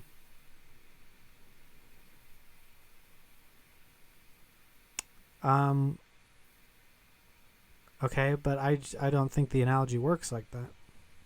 And my point is that we do have an identifiable moment. That's the point of the analogy, is to express how we have an identifiable moment. But it matters how much you twist it too. Yeah, I mean, analogies always break down at some point, but I'm speaking about the identifiable moment. So if you twist it less, it'll go less far. You know, if we wanted to talk about miscarriage, maybe I could make it an analogy for that too. But I'm actually only using the analogy to talk about the moment the process begins being identifiable. Well, there's another identifiable moment when the zygote splits into two cells. Why isn't it that moment instead? Well, I mean, maybe that is the moment of multiplying that I'm talking about. And I think you might know the details of the biology better than I do. But I'm also saying that we're talking about precise enough for the topic of laws about abortion or morality about abortion. So we only need that level of precision. Well, what I'm saying is there's a whole spectrum of identifiable moments that each moment doesn't really change the picture much. But when you add them up over time, it does. Well, there's a certain moment when there is not the individual human, and then there's a moment when there is the individual human. And I'm not sure how precisely we can identify it. but we can accurately identify it at conception. So what are you defining as a human? Just any cell with human DNA? No, a human is Because to me, it's It not i- a it it's is not a the complete animal. human. A human is the animal individual having, well, yeah, it's the animal individual when we're talking biologically. Because going back to the wind up thing, this egg won't develop on its own. It has to fuse with the female, the mother, and it becomes a part of her. So its individuality is a gradual process of separation. Well, except that there's an extent, there's a lot of ways in which it is always separate. Like it always has a unique genome from the mother.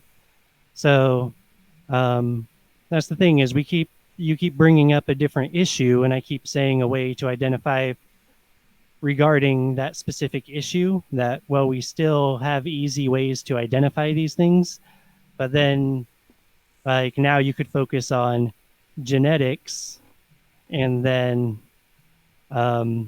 you can say that multicellular, and then we keep, it's like instead of an attempt to hear and come to hearing what I'm saying and then address what I'm saying, it sounds like it's attempts to prevent from hearing. So I mean, I think the simplest thing I can say is that I think conception is easy enough to identify, and it's worth talking about conception instead of just trying to argue that we can't identify it. Well, conception is identifiable, but why? But pegging conception as the point of individuality is what I'm objecting to. Okay, and so Because it's in not the that clear womb, cut. in the womb, the child never shares the mother's blood, and in the womb, the child never shares the mother's genome. I mean, half of the genome came from her, but that's not the same thing as, like cells from the mother's body that have only half of the same genome. They're not going to become part of the individual and keep going. So, I mean, there are a number of markers by which they're never the same individual. If conception is individuality, what if the zygote splits to become identical twins? Mm-hmm. Well, then I would just say that both of them are individual and humans and alive and are worthy of being protected. And this is what I mean by trying to dodge the point of a discussion with things that are absolutely beside the point. Like, if I was trying to prove that I am capable of using words to technically describe things, then I might be falling short. But I'm not really trying to prove my ability to technically describe things. I'm just doing my best to communicate something. And that something is that we do have an identifiable moment that a human life begins. And But that is a good point, because you can't identify whether it's two lives or one life at that point. Well, if it's two, we have two that are worth protecting. If it's one, we have one But that's it's not worth identifiable. protecting. Yeah, in context of this discussion, it's still an identifiable moment of human life. And it's still identifiable as not egg, not sperm, and not mother. So, and then the question becomes, does that even matter? Exactly. But there's like so much going around and around. the topic of does it matter? Yeah, And then because I don't know if we it's have not. much more. I don't know if we have much more to say about how much it matters or not, because the biblical perspective is very obvious that God makes humans in His image and He's the judge. So then I'm not going to look at a human life and say, well, I'll judge whether or not it should be protected now. And from the biblical viewpoint, it's even easier than that because we're to be fruitful and multiply, and life is a blessing. And so even the use of contraception shows confusion in the mind of the person who would want to do that, because you would want to have fewer children.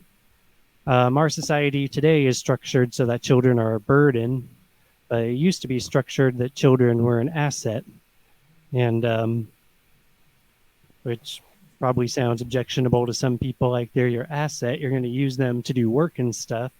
But I mean, it's symbiosis, really, it's just. So when we bring things down to, in God's way, it all works together very well. But then I could even step back to just philosophically and say that I would rather protect human life than put myself in a place to judge when it's worthy of protection. Well, I mean, then there's the flip side of that is if we legally don't allow abortions, then you are endangering a lot more people, in fact, because a lot of those same women are just going to abort their child anyway. But what you've done is take away any safe options of that, and you're taking away mothers and sisters and daughters out of the population if you're going to arrest them, and that could destroy families even further and put them in a violent prison situation. If you charge people for this act, and you're also potentially, if it's not safe, then she's at risk of killing herself, or even the abortion not working and the child being born with deformities. So it seems like legally, if you don't allow abortion, you're doing more harm than good. And if we're assuming a Christian theology, then essentially the consequences aren't even that bad, because we're not actually eliminating a life. The life goes on forever in heaven. So it doesn't seem like there's any good justifiable way to regulate this legally. While it might not be ideal to just start killing things for convenience, ideally you could let everything live. You wouldn't need to kill it. Yeah, and that's the pragmatic approach, where we're saying that, I mean, it sounds like that's granting for the sake of discussion that there is something wrong with the abortion, but then giving other reasons why it would be too dire a consequence to have laws around that. Well, I technically think ending even the life of a bacterium has something wrong with it. It's not very major, but at least from my moral model, ending any type of life is a little bit wrong. But there are times when it's justified. And then yeah, and this is where, I mean, because you're very smart and bright and philosophically capable, and yet you because your worldview isn't able to be consistent with recognizing that killing bacteria is irrelevant morally, but killing humans is morally wrong, you've been reduced to making a silly ethical claim like that. Well, it's not inconsistent because it's based on your level of personhood. So bacterium has almost no level of personhood whatsoever, if any. Consistent. But in order to stay consistent, you've had to go to a silly place. How is personhood silly?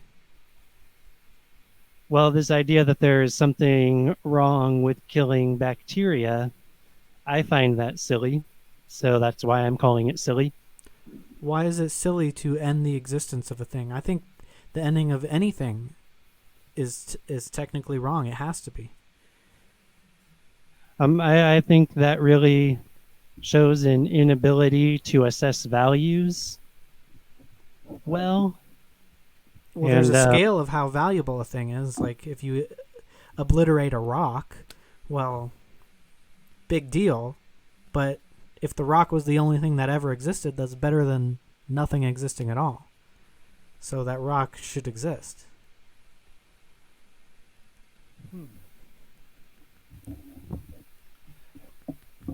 Yeah, and then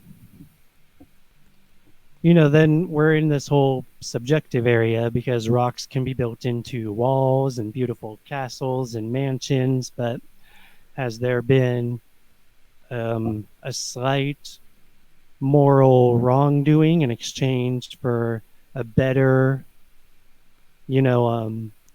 something, a slight destruction of value of the rock just sitting there to perhaps a higher value of putting it into a castle wall and this and that. And these sorts of emotional, subjective ways of looking at value, or There's nothing subjective or emotional about it. A rock objectively is more valuable than nothing. Well, I don't agree. Well, I don't agree with that. Just a rock. If the whole universe is nothing but one rock, not even a sentient God to be aware the rock is there, nothing but a rock, then I think that is of the exact same value as nothing. Well, that's subjective. Whether someone is there to enjoy it or not is irrelevant. The rock does more than nothing. So what's this objective definition of value? Well, because I'm surprised you said it was objective. Well, it is. Nothing does nothing and can do nothing and has no qualities. A rock exists and it has the qualities of matter and rocks. So it objectively has more value. It objectively more qualities and more values than nothingness. It has objectively more measure. Like, it's we can measure things. So I would agree there's a greater measure, but I don't think measure is when we're talking about moral values or values of appreciation, I don't see how that correlates with measure. Well, when I say value, I mean the dictionary definition of value is of the usefulness of something. Okay, and then so basically then what it does. The definition of useful. Whatever it does. Anything and everything it can do. And then if we are talking about that as the definition of value, then I would have to say that's not moral value. That would be the end justifies the means. And so I disagree. On the basis that that morality is somehow different from truth? Well, the dictionary is, it's giving us, dictionary definitions themselves are subjective. So if we're trying to communicate what we're talking about, then... yeah, but that's what I mean when I use that word. What I would need help understanding your use of the word value in this context, I would need that to be reconciled with this concept about the end justifying the means. Now, you may think the end does justify the means, and if so, then that's consistent enough with what you're saying. But if you don't think the end justifies the means, then moral value is not directly correlated with usefulness in just a broad objective sense. Rather, we have a subjective, what's useful. Moral value is how useful is this for moral gain, rather than just objective value, how useful it is for objective gain. Well, I think in some cases the ends can justify the means, like killing for self-defense. The killing is wrong, but defending your life is more important than preserving someone else's life if they've started the aggression. So in a way, I mean, they've broken this social contract, which I guess I would look at it more as like a logical contract. So it's not a contract, but they've broken a logical way of behaving. So you are justified in taking the means of taking a life in order to preserve your own life, because you haven't broken the logical code. Only that other person has, though. Yeah, and you appealed to you appealed to social contracts and things, which I think is a little different than end justifying the means. Well, I actually kind of recanted social contract, but I guess it's kind of a way to introduce the subject. Yeah, I think it kind of shows some of the difference in what we're talking about. But let's step back from end justifies the means and talk about the difference between just we'll call it objective value and moral value. And so for me, I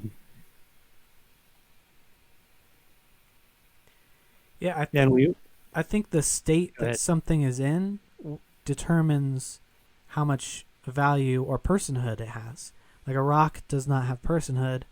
A dog. Oh, I remember what we were talking about. A dog would have a little bit. You say a dog would have a little bit? I'd say a dog is on the lower end of a person. Yeah. Whereas humans are more are basically the pinnacle of a person that we know of. There could be aliens that have more awareness than a human, or some kind of supernatural being that has more awareness than a human. But even having awareness at all gives it this baseline value that needs to be respected above an inanimate object. Yeah, and we're back on the topic of personhood. And like I said, person means fourth sound. So that's why, like, the Father is a spirit, but he's a person. And yet, like, my personhood is a spirit that is in an animal body. And so my personhood doesn't come from my animal body. But the life of a human, we do have an animal moment when that begins. And just to speak about dogs being persons, dogs do sound forth a personality. So, we deem it murder to kill people. Well, let's say the soul is kind of the seat of personhood.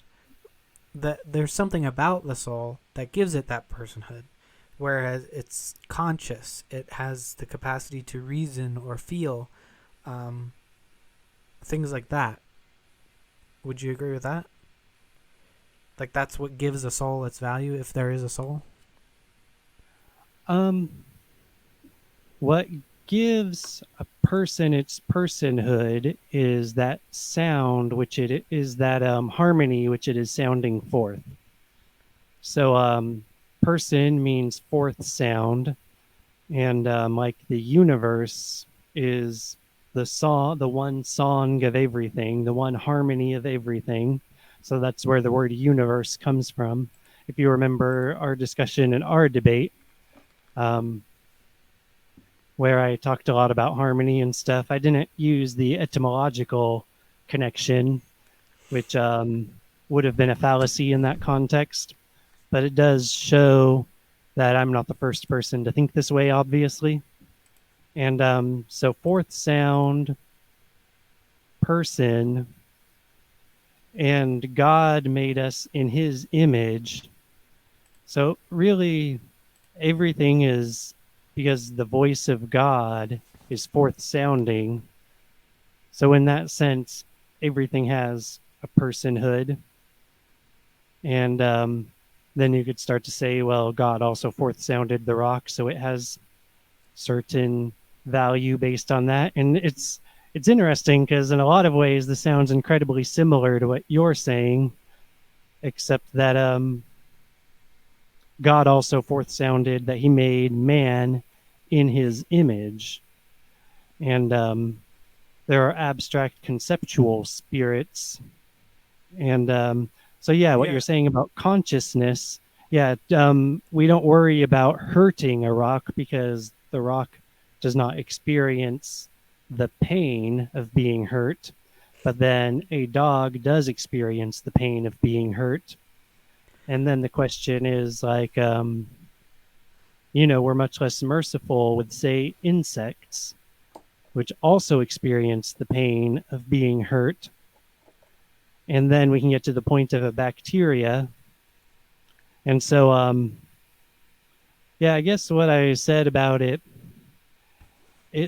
sounds silly to me to bring up bacteria having value in context of debating whether or not abortion is wrong, even though as we go into philosophizing more for the purpose of philosophizing, I am starting to see how my worldview is very similar to that in some ways. But I still think that making any connection between that and abortion comes to a point of silliness. Well, the reason I bring that up is because trying to assess the value and personhood of a various stages of human development, but kind of what I was getting at with the souls is there must be some reason that God values a soul, and I would say it's because of what it can do. It can think, it can reason, it can feel, and that's more than, I mean, even if you grant that a rock has a soul, that's more than a rock's soul can do. So I think when if you're going to say that a human zygote or a fetus has a soul, then either it's conscious from the moment of conception, or that soul itself has the same level of personhood sophistication as just the materials of that zygote has, because it's certainly not capable of consciousness at the point of just being one or two cells. And eventually it may become there. It may get there. But it seems like even invoking a soul doesn't really solve how far along on personhood development it is.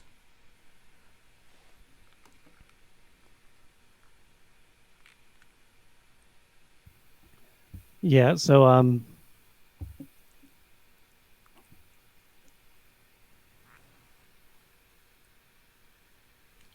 in my perspective is not concerned about personhood.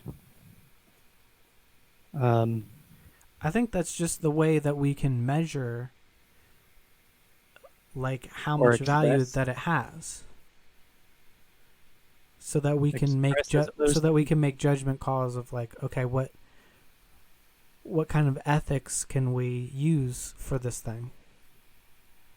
Now, when you say measure, you mean quantify, like express it in a quantitative way?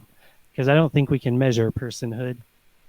I think it's difficult, but you can do it, because you can say, I mean, you can get real technical, like with how many neural connections, how technically you can measure the actual reasoning, but there are rougher ways to do it, like, is it capable of reasoning at all. Where a bacterium has some sort, it can interact with its environment, but and some people might say, it behaves somewhat intelligently, in that its behavior will do beneficial things for it, but I wouldn't say that it's conscious or that it can actually reason. But like, well, just talking about the same species, I guess a human zygote isn't conscious,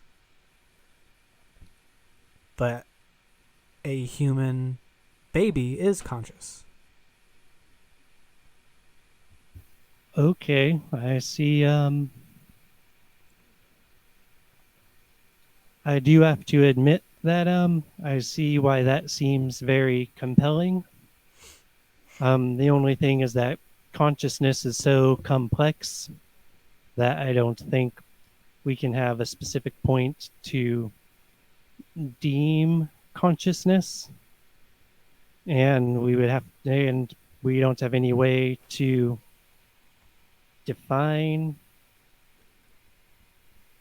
well, consciousness. I presume we are in agreement that consciousness talks about the experience of experiencing. Yeah, like even Aaron Ra, I think it was the other day, he said something like even a single cell or a rock is conscious at some very, very simplistic level. And I would actually, at least for the sake of communication, I would disagree with that, because I do agree that consciousness would be an experience, and a subjective one. But I do kind of see what he's saying, that there's an input output kind of thing going on. He just got put into a corner, I think, in that debate, and slipped up. To be honest, I don't really think that he has become a panpsychist or anything. Well, I see what he's saying. I just feel like the language is not sufficient. I see what he's saying, but I don't think the language is quite sufficient to. I think it's a bit of a stretch. When we talk about the experiencing of the experiencer, and it's like, it's just. Well, I think we have an agreement about what consciousness is, and we could use the word awareness of experience, but then how do you define awareness? But I guess we could say that no matter how confused and mysterious the awareness is, we're still talking about awareness. So then we could say awareness of experience. So that like insects appear to have an awareness of experience, and bacteria do not appear to have an awareness of experience. So it would appear that insects are conscious and bacteria are not conscious. Are we working with the same definition of conscious here? I think so. Okay. Though I would say it's still a continuum. It's like there's almost no point where you can say that it's off, other than, I think, inanimate objects, whereas a bacterium would have the tools that a more sophisticated organism might use, and then I don't know, a caterpillar might be a couple steps up, but it's still, I don't think it has any internal thoughts. It's more just reacting. Like, bugs are probably closer to robots than actual consciousness, but they're probably able to sense some very primitive form of fear and pain. Although how much that's actually my high school biology aware of it, it's really hard to tell. Well, my high school biology teacher was a very good teacher, and he told me that ants have brains, and fairly complex brains. And so when we're talking about the difference between bacteria and insects, we're talking about one that does not have brain and one that does have brain. But then we're getting to like a whole nother discussion about what consciousness is.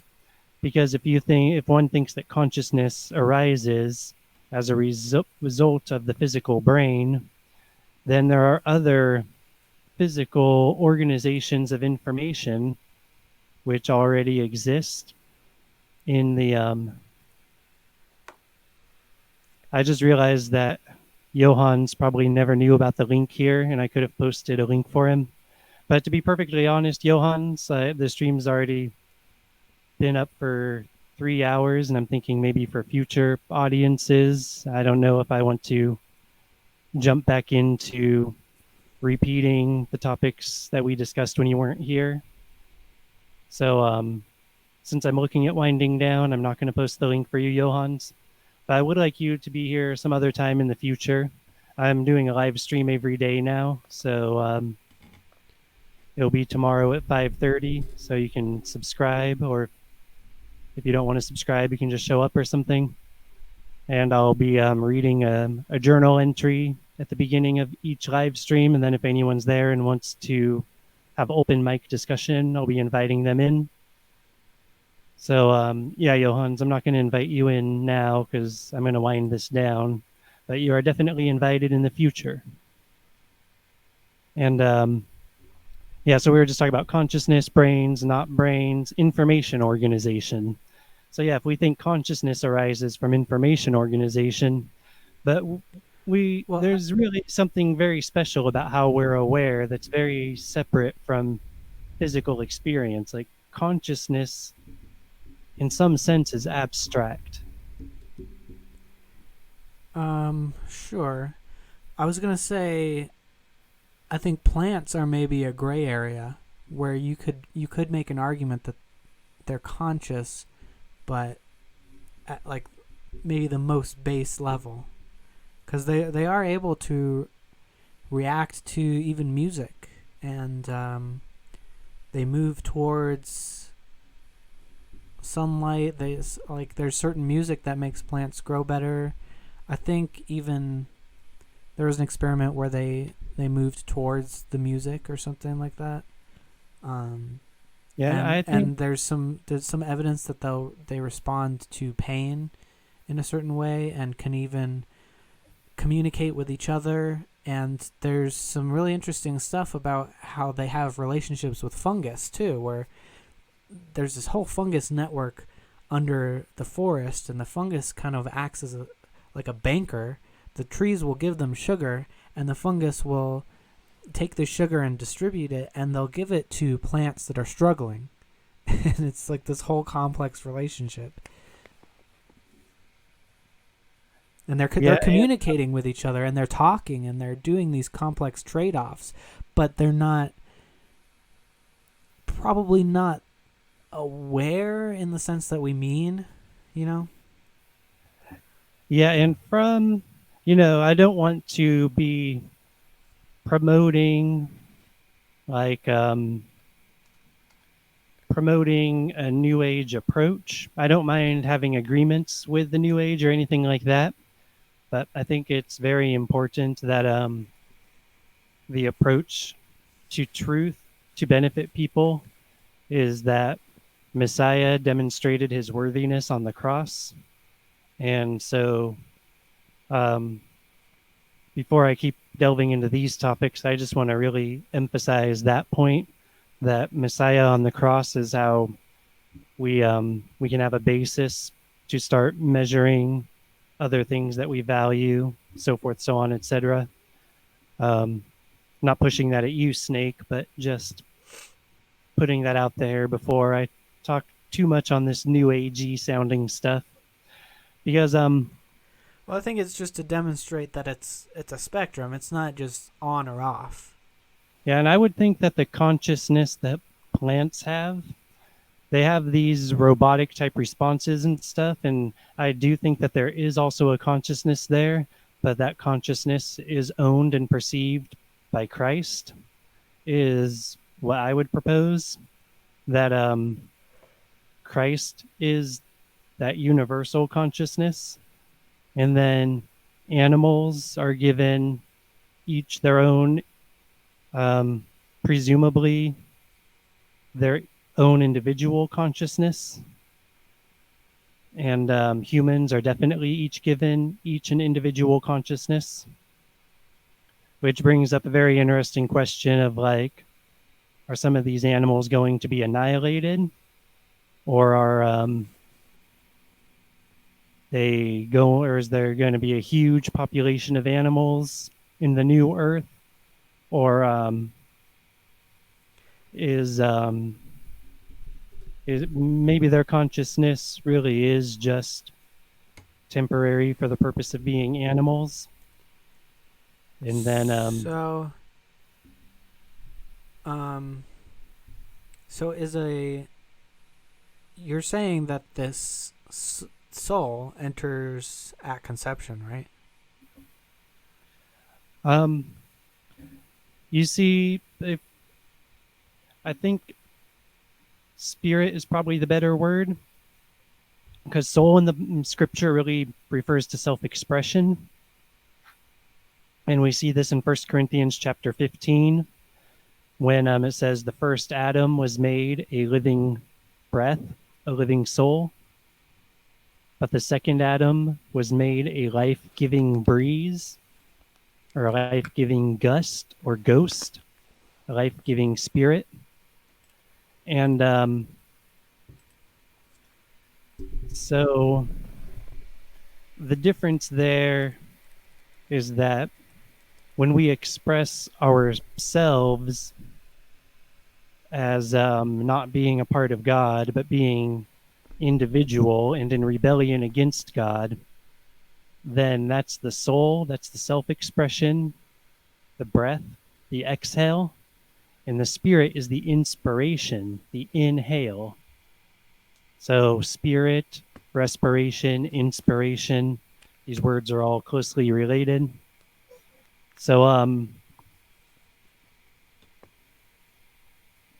talking about the soul entering,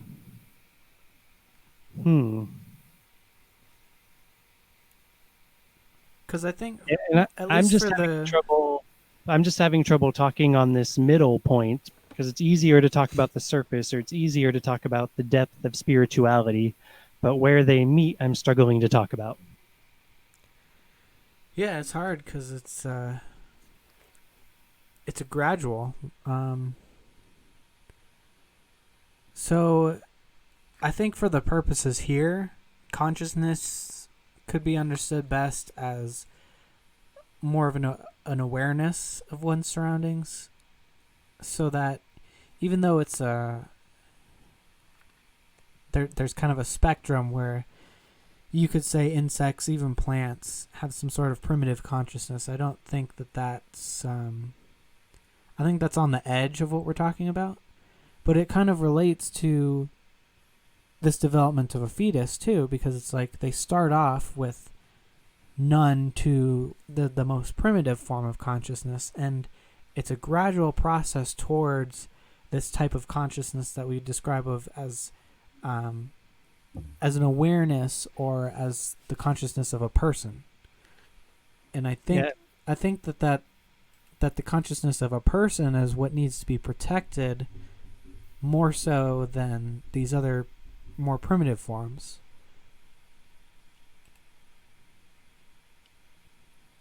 Yeah, and this is something I'd have to meditate on a lot, as far as if using common ground, I can make this case for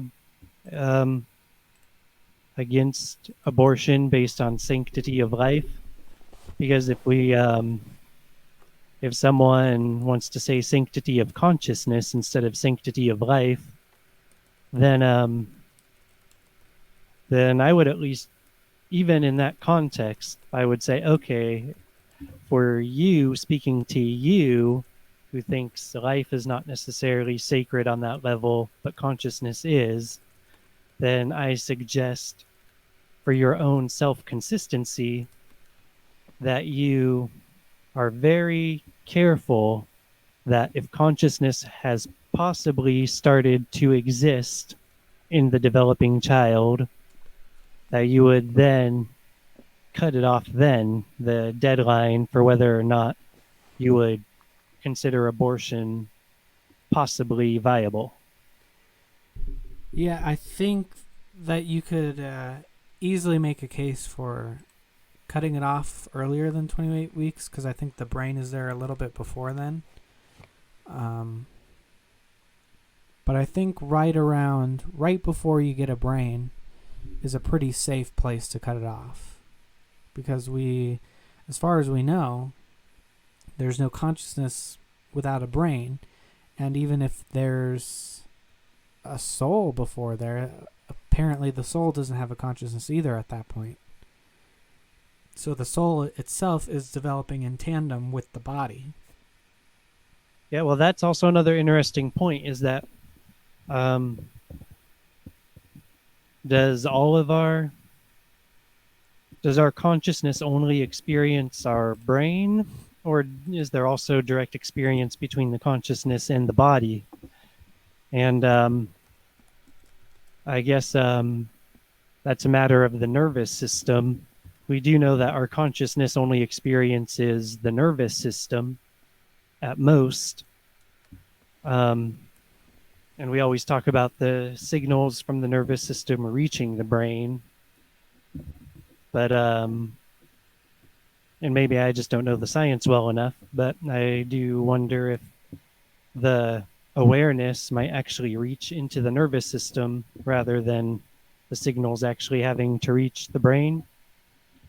But I guess for most people, there's enough evidence that signals reach the brain, and that's how this awareness works. And there's probably experiments based on like poking people and things and then giving them drugs and poking, I don't know, just different experiments where they work out that the brain is key to that.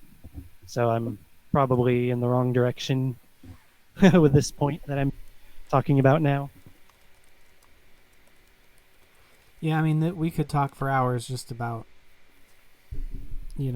consciousness being tied to the brain. Yeah, and then, so, well, I wouldn't tie consciousness to the brain. The way I would say it is that the consciousness experiences the brain. The brain is, custom designed to be a suitable interface for consciousness. But the consciousness, I would say, is transcendent. And so I am going, there's an eternal me. And whether that eternal me exists in an eternity that is not this, because what we're in now is temporal, or there's another possibility that the eternal me exists for all of time also, so already exists, but I am not yet experiencing that other aspect of my existence. And so consciousness and all of this is an extremely subjective and potentially religious topic to get into. But God owns every human being. And so the only thing I really need to meditate on and see is if what I can do to get more agreement based on secular common ground, secular being without regard to religion. But ultimately, like, I really have this in a much easier place because Jehovah, Yeshua, the Messiah, the one God, he owns every human being. And so as soon as a human being is formed, he owns it. So then whether it has consciousness yet or not, whether it's whether this human is just a lump of cells or not, we require God's permission in order to justify killing it. And so, for instance, like the Torah was given and there's death penalty for murder. And so then following through with the death penalty is not murder. And that is based on God's permission. And so, Well, I guess yeah, I would the just only way to say, change my mind would be to find where in Scripture God gives permission for people to decide that the human would be inconvenient and they can kill it. well, I guess I have two things to say then. I would say if God doesn't want it to be killed, he could just will it, the abortion instruments, to not harm it. And two, there is, I don't know exactly the verse. I can probably get it for you real quick, but there You're is a going to talk verse. about the adultery verse where The she's made to take the bitter drink if Yes. her husband thinks she committed adultery. yeah. Yeah, that's why I chose my words carefully, because no matter how one's interpreting that section, it has nothing to do with permission to end the human because it might be because of inconvenience. So I think adultery would be an inconvenience. the Torah there is, you see, when we interpret Torah, we are to see what it's intending to tell us and, go from there. And the Torah is not intending to send a message about if a conceived human life is inconvenient. What the Torah is doing there is how to deal with an irreconcilable suspicion of adultery. And it's What- one of those things that was put there for the hardness of hearts. This is stuff that Messiah made very clear in his earthly ministry with examples. And so we are to notice what Messiah intended and apply that, principle about hardness of heart to understand that God's not saying, he's not validating the suspicion of adultery for the hardness of heart that this situation came up, either because the husband was suspicious when he shouldn't be, or because the wife actually committed adultery, or something in between where something went on that does seem suspicious. So the wife let the appearance of evil happen. It's written in the scripture to not even give the appearance of evil. So that would still be a valid place to mark where the mistake occurred, the hardness of heart occurred. So my point there, though, I went into the hardness of heart to solidify my point, or to keep it from being seen as justifying something that's unjust. But my point is that the purpose of that is to handle reconciling suspicion of adultery. It's not to express what can be done if a child is inconvenient. Well, it is a specific circumstance, but it is basically killing off the unwanted child because the husband doesn't want an illegitimate child.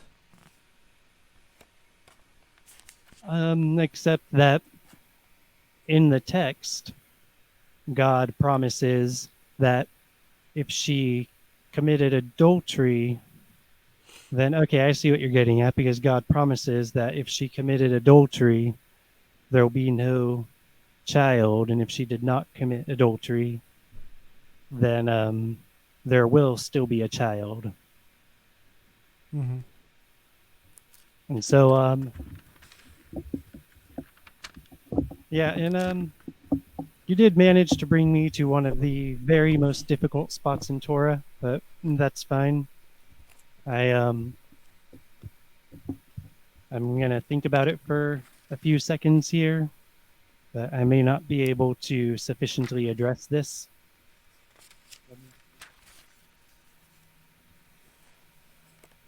Yeah, I mean, I cannot sufficiently I mean, the only thing I can say is that there is a lot of death penalties in Israel. There was no prison system. So things were either civil penalties, death penalties, or servitude penalties. And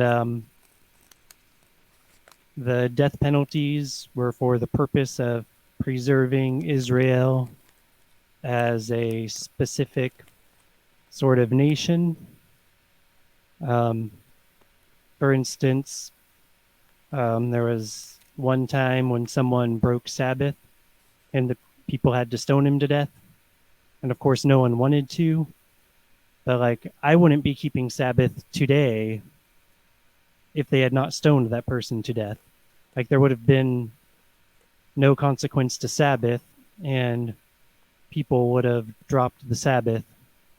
And then Israel would not have been the expression that God was making Israel into. So these are matters that God owned Israel and was able to, he has the right as God to do anything and had the right to use death to ensure Israel's usefulness to him. So And then, the ends justify the means. well, the justification is that God is their creator and their redeemer, and he is their life, and he owns them. And so it comes down to property rights, and then we could argue about whether or not God has just right to those property rights. But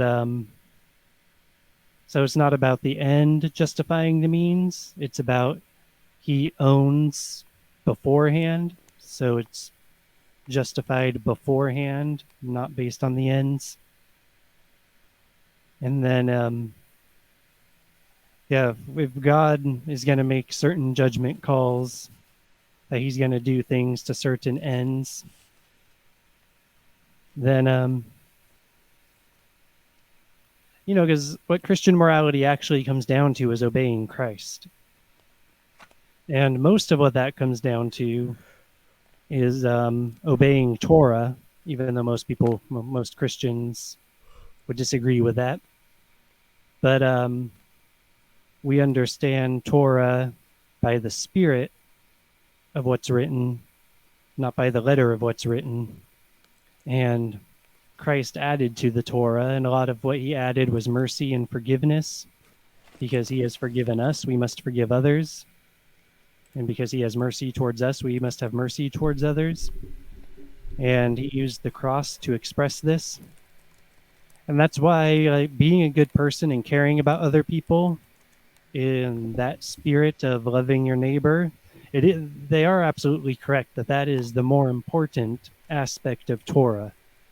And so if someone's going to if someone's going to not eat pork, like I don't eat pork because it's written that pork's not food for us, then Do you not eat shellfish either? yeah, I don't eat shellfish. Oh man. So that's those are the less weighty matters of the law. And then mercy and forgiveness are weightier matters of the law. But before Christ came and they had the law according to Moses, then there was certain purposes in that, but they were still supposed to do weightier matters first, like loving the Lord their God with all their heart, soul, and mind, and loving their neighbor as their self. And so, for instance, loving the Lord my God, so by worshiping truth, I know that adultery is wrong, and the recognition of that is that I know I would be worthy of death, just as that's written as the death penalty. And then, loving my neighbor as myself, it's like I don't expect, at this point, I don't expect death penalty over the adulteries I've committed, nor would I put that on my neighbor. And this whole concept of being worthy of death is applied equally to myself and my neighbor. But ultimately, I think we're looking at the loving God part of this is why Israel had to have death penalties for certain things so that they could express righteousness. But not only that, but that loved the whole world. Like modern human rights absolutely would not be what they are today if we had the legacy of Rome without the Christian influence. It's the light of the cross that took the legacy of Rome that has become the modern global world that we have today and reformed it enough that we have human rights and things like that. And that required Israel. And Well, I think that so required where the it comes Reformation of the Enlightenment too. in, well, yeah, but that also comes from the light of the cross. And the Enlightenment happened 2,000 years ago on the cross. People were just stubborn about it. They finally give in, you know, finally, like, and it's probably the pressure of Christ's kingdom on earth that forced the elitists to finally stop being so stubborn and to finally let the Enlightenment happen after 1,500 plus years of not letting it happen because they're greedy. And so, yeah, the credit to the Enlightenment is very falsely placed when it's placed in the 15, 16, 1700s, whenever someone wants to put it. And but that's my point, is that that's the loving the neighbor as yourself part of the death penalties in Israel, is that now we have 8 billion people, most of whom on some level are benefiting from Israel. So we are the neighbors who are being loved by what went on in Israel. And there's more clarity brought to that if we talk about the wars between the lesser gods and Jehovah and all that. And I'd love to have that talk sometime. But that's one of those topics that would be too big to dig into Yeah, at the moment. yeah. I think getting back to the abortion, I think to kind of wrap it all up, I think with all we've talked about, that the pragmatic argument is probably, if we're going to be uncertain about everything else that we've talked about, I think the pragmatic argument, along with the fact that if Christianity is true, then there's even less harm being done. Well, if That Christianity it's true, just the more pragmatic to allow it to be legal, because we're going to have more overall societal harm being done if we're going to step in, because it's kind of like adultery. If Christianity is true, because if Christianity is true, then God owns the human life as soon as it becomes a human life, and we have to find permission in the scriptures. So yeah, I'm not saying that it's good, just that it's ultimately you're not snuffing out something out of existence. I'm saying the pragmatic argument does not hold any merit if Christianity is true. So mixing the two, and God commands us against mixture, and I think spiritually that very much applies here. That's the intention of that. So I'm just objecting to including Christianity in that. I'm not trying to shut you up. Well, I think it does, because we would have a worse society, plus, the soul still exists. Yeah, as far as having a better society, obedience to Christ on every level would make such a better society. But when we do mixture, when we talk about hypothetically, if we changed only one thing, then yeah, we're still in the whole sin problem. Yeah. Well, it's kind of like adultery. Like, I think generally people do have certain arrangements where they're what do you call it? Polyamorous. Yeah. But generally, cheating on your spouse, lying to your spouse, is an unethical thing to do. But what would be worse for society is giving the power to the police to knock down your door and arrest you for lying to your spouse. Like, that would just make things so much more complicated on every level, and just introduce more excuse for evils either way. So there is an argument for a necessary evil, I suppose. Yeah, and so this is the topic that we're probably going to be digging into a whole lot when we debate was the snake right. So I look forward to that. And unless you have last words specifically on abortion. Yeah, I think that was about it. And I think we might want to kind of double up that next conversation with maybe examining a model of morality, or that might be a topic unto its own. But yeah, we've seen with what we're talking about now that for me and you specifically, we're like the dark and light of the same coin to some extent, it seems. So it's easy for you and I to have lots and lots of really deep discussion. So I don't think we're going to have any problem. The issue of was the snake right is a spiritual issue. And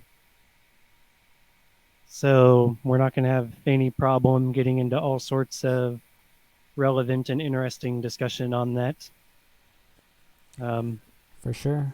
Yeah, so I don't think we need to define the topic anymore. I think that's exactly the topic that I'd like to debate with you. Besides giving more of my arguments in favor of Messiah, the other topic I'd like to debate, was the snake right? And, I'll debate it somewhat in the biblical terms, and I'll debate it plenty in the terms that you're expressing as your perspective. So I'll put Johan's on the screen. He was a good audience member for a long time, and he very much agrees with what Snake says. And so this sort of thing, it might just be a call to how we can't really compromise, with secular worldviews, and we can't really take up academia and somehow think that we're going to help people see the truth through that. And we're not going to help people see the truth through philosophy. And I mean, these can be tools to help show that Christ is stronger than secularism, that Christ is righter than secularism, that, for instance, then you don't actually have any foundation for that point. And I didn't go that way with Snake was right here. I didn't go the presuppositional final step. I continued. Okay, I think he's going to keep going on with his presuppositional spiel, but I just wanted to I don't want to cut him off or anything, but I wanted to end my side of the stream with not just him preaching about stuff. So, hope everyone enjoyed that. All right, see ya.